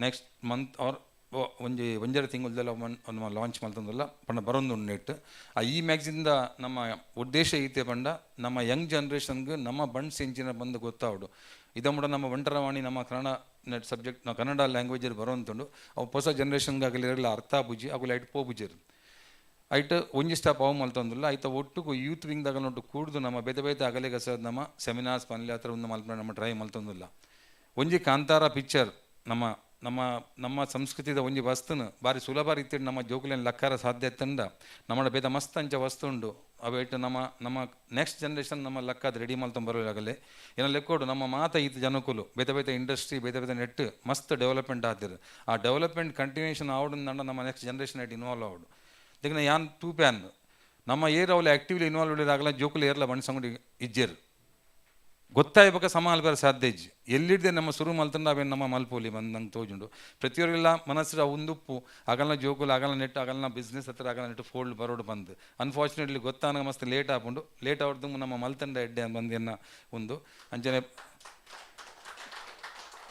ಬಂಡ್ ಸಂಘ ಬೊಕ IBCC ನೆಟ್ ದುಂಬುಲವರ ಕೇಸಿಡ್ಲ ಪಾತಿರ್ದೆ ಅಂಚನೆ ಆಡ ನಮ್ಮ ಒಂದು ಲೆಟರ್ಲ ಒಂದು ಮಲ್ದ ಏಪಲ ನಮ್ಮ ಬಲೆ ಬಂಡ್ ಸಂಘದ ಎಡ್ಡೆ ಪ್ಲಾಟ್ಫಾರ್ಮ್ ಉಂಡು ನಮ್ಮ ಎಜುಕೇಷನಲ್ ಇನ್ಸ್ಟಿಟ್ಯೂಷನ್ಸ್ ಉಂಡು ಫೆಸಿಲಿಟೀಸ್ ಉಂಡು ಅವೇ ಫೆಸಿಲಿಟೀಸ್ ನಮ್ಮನೆ ಅವು IBCC ಬೇತತ್ತು ಬಂಡ್ ಸಂಘ ಬೇತತ್ತು ನಮ್ಮ ಇರುವೆಲ್ಲ ಒಂದೇ ಕಮ್ಯುನಿಟಿಗೆ ಮಲ್ಪುನು ನಮ್ಮ ಒಟ್ಟುಕೊಂಡ ನಮ್ಮ ಮಸ್ತ್ ಒಂದು ಚೇಂಜಸ್ ಕನೋಲಿ ಇನ್ನೊಲ್ಲಿ ಕೊಡು ಏನಂಜಿ ಇನ್ವಿಟೇಷನ್ ಪಂದ್ರೆ ಎಡ್ಡೆ ಬಿದ್ದಾಗ ನಮ್ಮಗುಲೆ ಪೂರ ನಮ್ಮ ಒಟ್ಟು ಕುಲ್ದೊಂದು ಮಲ್ಪುಗಂತ ಬಂದು ನಿಗಲೊಂದು ಆಪರ್ಚುನಿಟಿ ಕುರಿಯಾಡಿ ಪಾತೆರ್ರೆ ನೆಟ್ಟು ಮಾತೇನದ್ರೆ ಒಂದು ಪಾತೆನ ಚಾನ್ಸ್ ತಿಕೊಂಡು ಏನೋ ಲೆಕ್ಕೊಡು ಏನೋ ಗುರುಗಳು ಉಲ್ಲೇ ಶಂಕರನ್ನೇ ಮೋಸ್ಟ್ ಆಫ್ ದಿ ಬಂಡ್ ಸಂಘದ ನಮ್ಮ ಆ್ಯಕ್ಟಿವಿಟಿ ನಮ್ಮ ಪಂತ ಅಂಚೆ ಬೇತೆ ನೆಟ್ಟು ನಮ್ಮ ಆ್ಯಕ್ಟಿವಿಟಿ ಮಲ್ತೊಂದಿಲ್ಲ ಸ್ಪೋರ್ಟ್ಸ್ ನಿಮ್ಗೆ ಈ ಸರ್ತಿ ನಮ್ಮ ಫ್ಯಾಮಿಲಿ ಅಡಾಪ್ಷನ್ ಶುರು ಮಲ್ತ ಪಂಡ ನಮ್ಮ ಮಸ್ತ್ ಬಂಡ್ ಕಮ್ಯುನಿಟಿದ ನಮ್ಮ ಫ್ಯಾಮಿಲಿ ಉಂಡು ಆಗಲ್ಲ ಇಲ್ಲಾಡು ಬ್ರೆಡ್ ಅನ್ನೋ ರೀತಿನೇ ಬೆಡ್ ಉಲ್ಲೆ ಜೋಕುಲೆ ಎಲ್ಲೇ ಉಲ್ಲೇರು ಆಗಲ್ಲ ಇಲ್ಲದ ಪುಂಜೋ ಪೋದು ಎಲ್ಲ ಹೌಸ್ ಹೋಲ್ಡ್ ಕೆಲಸ ಮಲ್ತದ್ದು ದಿನಗೆ ತಂದುಲ್ಲೇರು ಕೆಲವರು ಅವಲ ಮಲ್ಪರ ಸಾಧ್ಯ ಇಜ್ಜಿ ಅಂಚಿನಾಗಲ ಐಡೆಂಟಿಫೈ ಮಲ್ತು ನಮ್ಮ ಈ ವರ್ಷ ಇಂಚಿ family adoption start ಮಲ್ತ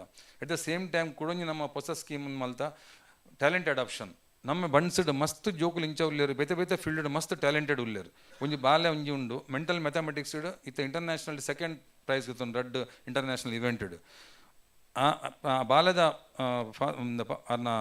parents ಆಗುಲಂಚ ಉಲ್ಲೇರ working class ಉಲ್ಲೇರ ಆಗಲಿಗೆ ಮಾತ್ರ ಇಂಟರ್ನ್ಯಾಷನಲ್ ಕಾಂಪಿಟೇಷನ್ ಮಲ್ಪರ ಮಸ್ತ್ ಖರ್ಚು ಹಾಪುಂಡು ಬೇತೆ ಕೋಚಿಂಗ್ ಇದನ್ನು ಮಸ್ತ್ ಬಂಗ ಹಾಪುಂಡು ತೋ ಬಂಡ್ ಸಂಘ ಒಂದು ಮಲ್ತದ್ದು ಇನ್ನು ಮೂಜಿ ಮಲ್ಲ ಇವೆಂಟ್ ಸೆಕೆಂಡ್ ಪ್ರೈಸ್ ಬತ್ತೆ ಇಂಟರ್ನ್ಯಾಷನಲ್ ಇವೆಂಟ್ ಆ ಬಾಲ್ಯ ಅಂಚನೆ ನಮ್ಮ ಈ ಸ್ಪೋರ್ಟ್ಸ್ ಎಂಗಲು ಸಾಧಾರಣ ಒರ್ಮ ಜೋಕಲ್ಲಿ ನಮ್ಮ ಅಡಾಪ್ಷನ್ ಮಲ್ದ ಆಗಲೇ ನಮ್ಮ ಕೋಚ್ ಆಗಲೇ ಕೋಚಿಂಗ್ ಮಲ್ಪುನ ಅಥವಾ ಬೇತೆ ಊಲ ಫೆಸಿಲಿಟಿ ಆಗಲೇ ಟ್ರಾವೆಲಿಂಗ್ ಮಲ್ಪುನ ಪೂರ ಬಂಡ್ ಸಂಘ ತೂ ಒಂದುಂಡು ತೋ ಅಂಚ ಪ್ರತಿಯೊಂದು ಆಸ್ಪೆಕ್ಟ್ ನಮ್ಮ ಮಲ್ಪುವ ನಿಖಲ್ ಮಾತಿರಲ್ಲ ಬಂಡ್ ಸಂಘದ ಆ್ಯಕ್ಟಿವಿಟಿನ ಬಲೆ ತೂಲೆ ಆ ಸ್ಪೆಷಲ್ ಅನಿಗೆಲ್ಲ ರಿಕ್ವೆಸ್ಟ್ ಪಂಡ ಬಂಡ್ ಸಂಘದ ಇತಾನು ಇನ್ ಆ್ಯಂಡ್ ಅರೌಂಡ್ ಎಂಗಲ್ನ ಒಂದು ಅಬ್ಸರ್ವೇಷನ್ ದೀಪಕಣ್ಣ 5 ಲಕ್ಷ ಬಂಡ್ಸ್ ಉಲ್ಲಿರು ಬಾಂಬೆಡು तो 5 ಲಕ್ಷ ಬಂಡ್ಸ್ ಪಂಡ ಮಲ್ಲ ಒಂಜಿ ಕಮೋಡಿಟಿ ನಿಗುಲು ಮಾತ ಬಿಸ್ನೆಸ್ಸೇ ಪಾತಿರ್ನು ಏನಲ್ಲ ಕೂಡ 5 ಮಲ್ಲ ಬಿಸ್ನೆಸ್ ತರ ಸಾಧ್ಯಚ್ಚಿ ಯಾನ್ ಆಹಾರದ ಪ್ರೆಸಿಡೆಂಟ್ ಅದು ಪುನಗ ಎಂಗುಲು ಒಂಜಿ ಎಲ್ಯ ಸ್ಕೀಮ್ ಮಲ್ತ ಏನ ಪಂಡ ಯಾನ್ ಪಂಡ ನಮ್ಮ ಆಹಾರ ಪಂಡ ಎಂಗುಲು ಎಡ್ಮಸಾರ ಮೆಂಬರ್ಸ್ ಒಂಜಿ ಅಸೋಸಿಯೇಷನ್ ಪ್ರತಿಯೊಂದು ಪ್ರಾಡಕ್ಟ್ ದಾಗುಲು ಸ್ಪೆಷಲಿ ಎಂಗುಲು ಟಾರ್ಗೆಟ್ ಮಲ್ದಿ ಕಿಂಗ್ ಫಿಶರ್ ದಾಗುಲು ಅವ್ಲು ಬಿಕ್ನಿ ಶೋಡು ಭಾರಿ ಖರ್ಚು ಮಲ್ತೊಂತೀರು ಬಟ್ ಎಂಗುಲು ಮಾರ್ನಗಲಿ ದಾಲ ಕೊರಂತಿದ್ದಾರೆ ಅವುಲು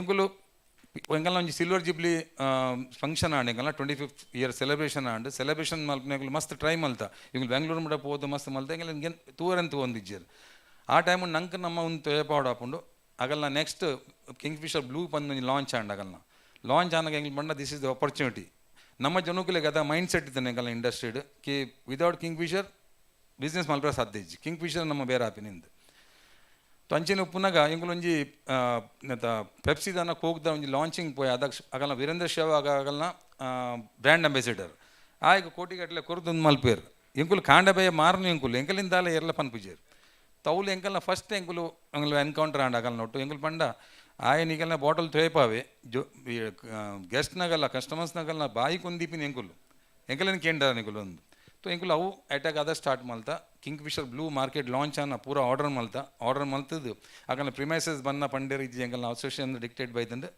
ಗೆತೊಂಡ ಸಾಧ್ಯಜಿಂದು ಅಗನ ಗೋಡೌನ್ ಓವರ್ಫ್ಲೋ ಅಂಡ್ ಬಿಯರ್ ಹೆಚ್ಚ ಸಮಯ ದೀಪಿನ ವಸ್ತತ್ ನಮ್ಮ ಮಲ್ಯ ಆರ್ನ ಫಾದರ್ನ ಕ್ಲೋಸ್ ಅಸೋಸಿಯೇಟ್ ಲಾಲಾ ಪಂದು ಬೊಂಬೈ ಬತ್ತೀರ ಎಂಗಲೋಡು ಕುಲ್ದು ಮಲ್ತೀರು ಇನಿಕ್ಲ ಎಂಕಲ್ನ ಓಲ ಮಾರ್ಕೆಟ್ ಹೊಸತ್ ಲಾಂಚ್ ಆವಡಂದ ಅಗುಲು ಆಹಾರದ ರೆಕಮೆಂಡೇಶನ್ ಅಜ್ಜಿನ ಪರ್ಮಿಷನ್ ಗೆತ್ತೊಂದು ಲಾಂಚ್ ಮಲ್ಪೋಡು ಆರ್ದ ನೆಟ್ ರಿಜಿಸ್ಟರ್ಡ್ ಮಲ್ಪೋಡು ಸೇಮ್ ಥಿಂಗ್ ಇನ್ನು ನಮ್ಮ ಬಂಡ್ಸ್ ಪಂಡ ಒಂಜಿ 5 ಲಕ್ಷ ಜನಗಲ್ನ ಬಂಡ್ಸ್ ಎಂಕುಲೊಂಜಿ ಆ್ಯಪ್ ಲಾಂಚ್ ಮಲ್ದ ದೀಪಕಂಡ ಐತೊಟ್ಟು ಎಂಗುಲು B2B ಪಂದ ಎಂಗುಲು ಮಲ್ತೊಂದಿಲ್ಲ ಬಂಡ್ಸ್ ಟು ಬಂಡ್ಸ್ ಪಂಡ ಏನ ಪಂಡ ನಮ್ಮ ಮಾತ ಬಿಸ್ನೆಸ್ ದಗುಲು ನಮ್ಮ ಎಂಗುಲು ಸ್ಟಾರ್ಟಿಂಗ್ ವಿತ್ ರೆಸ್ಟೋರೆಂಟ್ಸ್ ಪಂಡ ಎಂಗಲಿಗೆ ಪಕ್ಕ ತಿಕ್ಕೊಂಡು ರೆಸ್ಟೋರೆಂಟ್ ನಿಗಲಿನ ಆತ್ ಪಕ್ಕ ಅಪ್ರೋಚ್ ಮಲ್ಪರ ಆಪುಜಿ ಆಂಡ ನಿಗಲೆಲ್ಲ ಮಸ್ತ್ ಬೆನಿಫಿಟ್ ಮಸ್ತ್ ಇತ್ತ ನಮ್ಮ ಹೋಮ್ ಅಪ್ಲಯನ್ಸದ ಇಂಡಸ್ಟ್ರಿದಾಗಲು ಮಸ್ತ್ ಜನ ಉಳ್ಳೇರು ಇನ್ನು ನಮ್ಮ ಮಾರ್ಕೆಟ್ ಮಾತಿರ್ಲ ಕೊರ್ಪ ನಮ್ಮ ಬಿಸ್ನೆಸ್ ಪ್ರಮೋಷನ್ ಮಲ್ಪ ಡಿಸ್ಕೌಂಟ್ಸ್ ಕೊರ್ಪ ಆಫರ್ಸ್ ಕೊರ್ಪ ಬೇತೆ ಕೊರ್ಪ ಒಂದು ನಮ್ಮ ಈ ಪ್ಲಾಟ್ಫಾರ್ಮ್ಡೆ ನಂಗೆ ಆಫರ್ ಕೊರ ಸಾಧ್ಯ ಉಂಡು ಬಂಟೆ ನಮ್ಮ ಬಂಟರಿಗೆ ಬಿಸ್ನೆಸ್ ಕೊರ್ಪೆ ನಂಗೆ ಬಿಸ್ನೆಸ್ ಹಾಕೊಂಡು ಅಟ್ ದ ಸೇಮ್ ಟೈಮ್ ನಮ್ಮ ಬಂಡ್ಸ್ನಾಗೆಲ್ಲ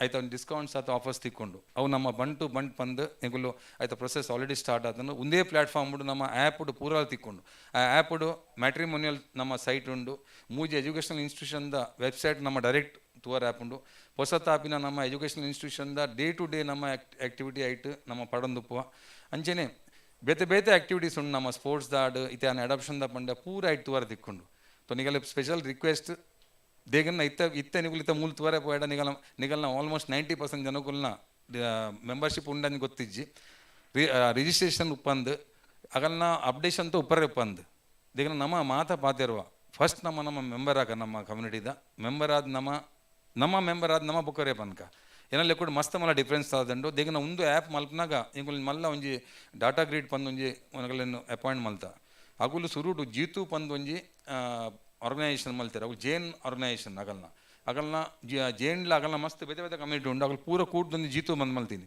ಮರ್ಸಿಡೀಸ್ ಕಂಪ್ನಿ ಆಗಲೇ ಒಂದು ಪರ್ಟಿಕ್ಯುಲರ್ ಬ್ರ್ಯಾಂಡೆಡ್ ಆಗಲೇ 14 ಲಕ್ಷ ರೂಪಾಯಿ ಡಿಸ್ಕೌಂಟ್ ಕೊರಿಯರ್ ಆಗಲ್ಲ ಮೆಂಬರ್ಸ್ಗೆ ಎಲ್ಲ ಫ್ಯೂಚರ್ ದುಂಪೋನಾಗ ನಂಗೆ ನಮ್ಮ ಇಡೀ ಒಂದು ಸ್ಟ್ರೆಂತ್ ನಮ್ಮ ಒಂದೇನು ಶೋ ಮಲ್ತ ನಂಗೆ ಏತಲ ನಂಗೆ ಇಂಥ ಬೆನಿಫಿಟ್ ಗೆತ್ತವಲ್ಲಿ ನಂಗೆ ಪೂರ ಖರ್ಚೆ ಒಂದು ಇನಿ ಆಹಾರ ಒಂದು ಟೈಮ್ ಆರು AGM ಮಲ್ಪನಾಗ ಕೈಟ್ ಕಾಸು ಪಾಡ್ದು ಮಲ್ತೊಂದು ನಿತ್ತೈತಿ ಎವ್ರಿ AGM ಸಾಧಾರಣ 1 ಕೋಟಿ ಮುಟ ಇನ್ಕಮ್ ಕ್ರಿಯೇಟ್ ಮಲ್ಕೊಂಡು ಒಂದು ನಮ್ಮ ಸ್ಟ್ರೆಂತ್ ನಾವು ಸ್ಟ್ರೆಂತ್ ನಂಗೆ ಅಂಡರ್ಸ್ಟ್ಯಾಂಡ್ ನಿಗಲು ಮಾತ ಬಿಸ್ನೆಸ್ದಾಗಲು ನಿಗಲ ಬಿಸ್ನೆಸ್ದ ವಿಷಯ ಪನ್ಪಿನಾಗತ್ತೆ ಇಜ್ಜಿ ತೋ ಏನಲ್ಲಿ ಎಕ್ಕೋಡು ನಮ್ಮ ಒಂದೇನು ಮಾತ ಒಟ್ಟುಕೊಡ್ದು ಮಲ್ಪಗ IBCC ಬತ್ತಂಡ ನಮ್ಮ ಏಪಲ್ ಎಟ್ಟು ಮಲ್ಪೋಲಿ ಥ್ಯಾಂಕ್ ಯು ವೆರಿ ಮಚ್ ನಿಗಲು ಹೆಂಗೆ ಪಾತಿನ ಚಾನ್ಸ್ ಕೊಡ್ಲಿಕ್ಕೆ thank you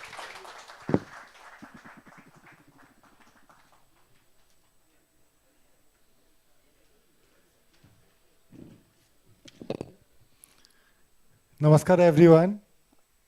I know I am the last man standing here between you and a very sumptuous dinner that is, awaiting you. However, I am just requesting for some more minutes so that I can express gratitude and finish my honorable task.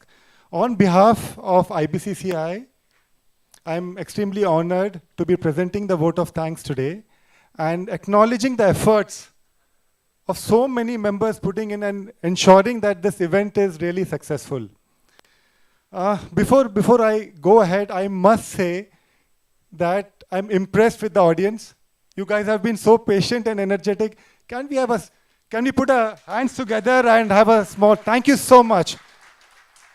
Really appreciate. Thank you so much. I would also, take this opportunity to thank the sponsors today. Actually, no one has spoken about them. And, all of them are BOD members who've put in their own money to ensure that we have this event today. So, Aditi Essentials, Grow More, Lumens India, Nisarga, Canada Tours and Travels, Vasudha Chemicals. One more round of applause, please. Thank you so much.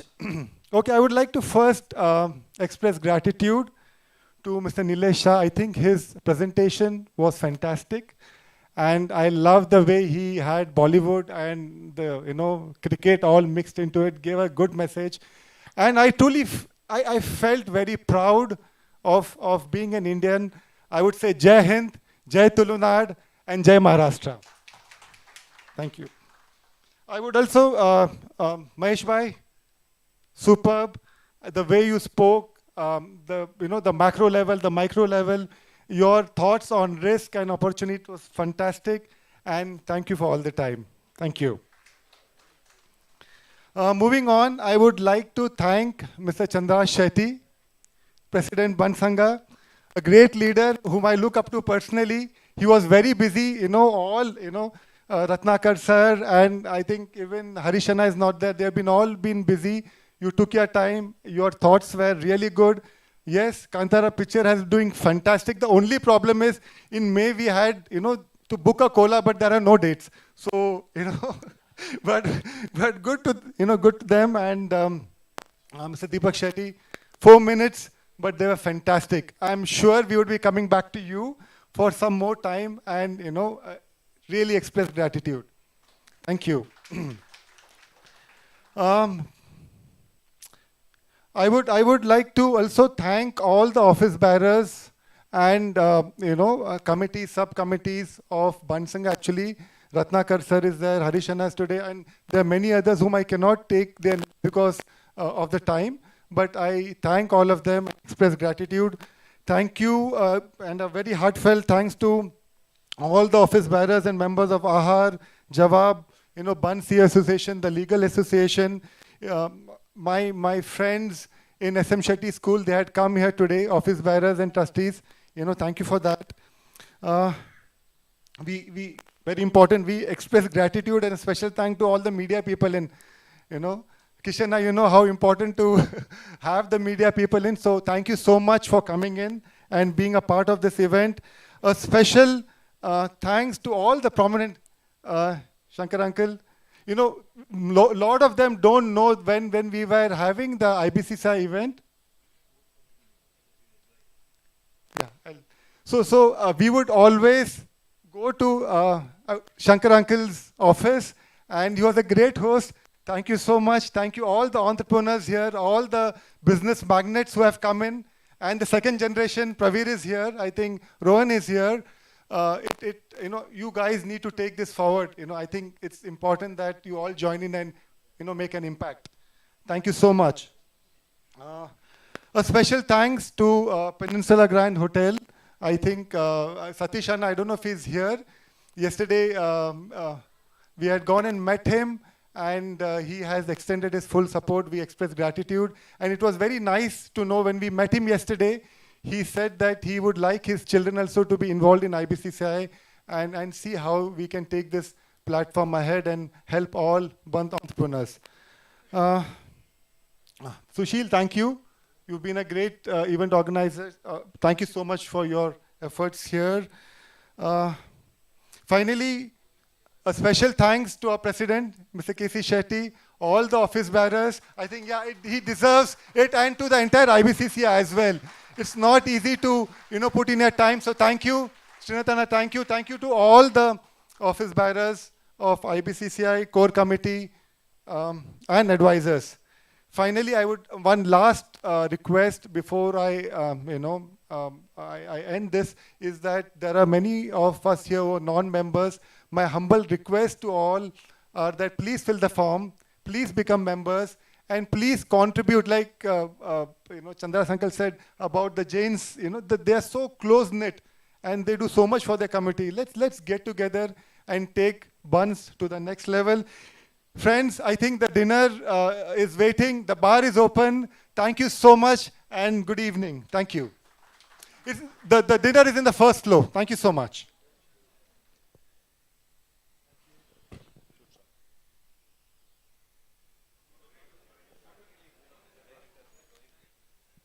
I would like to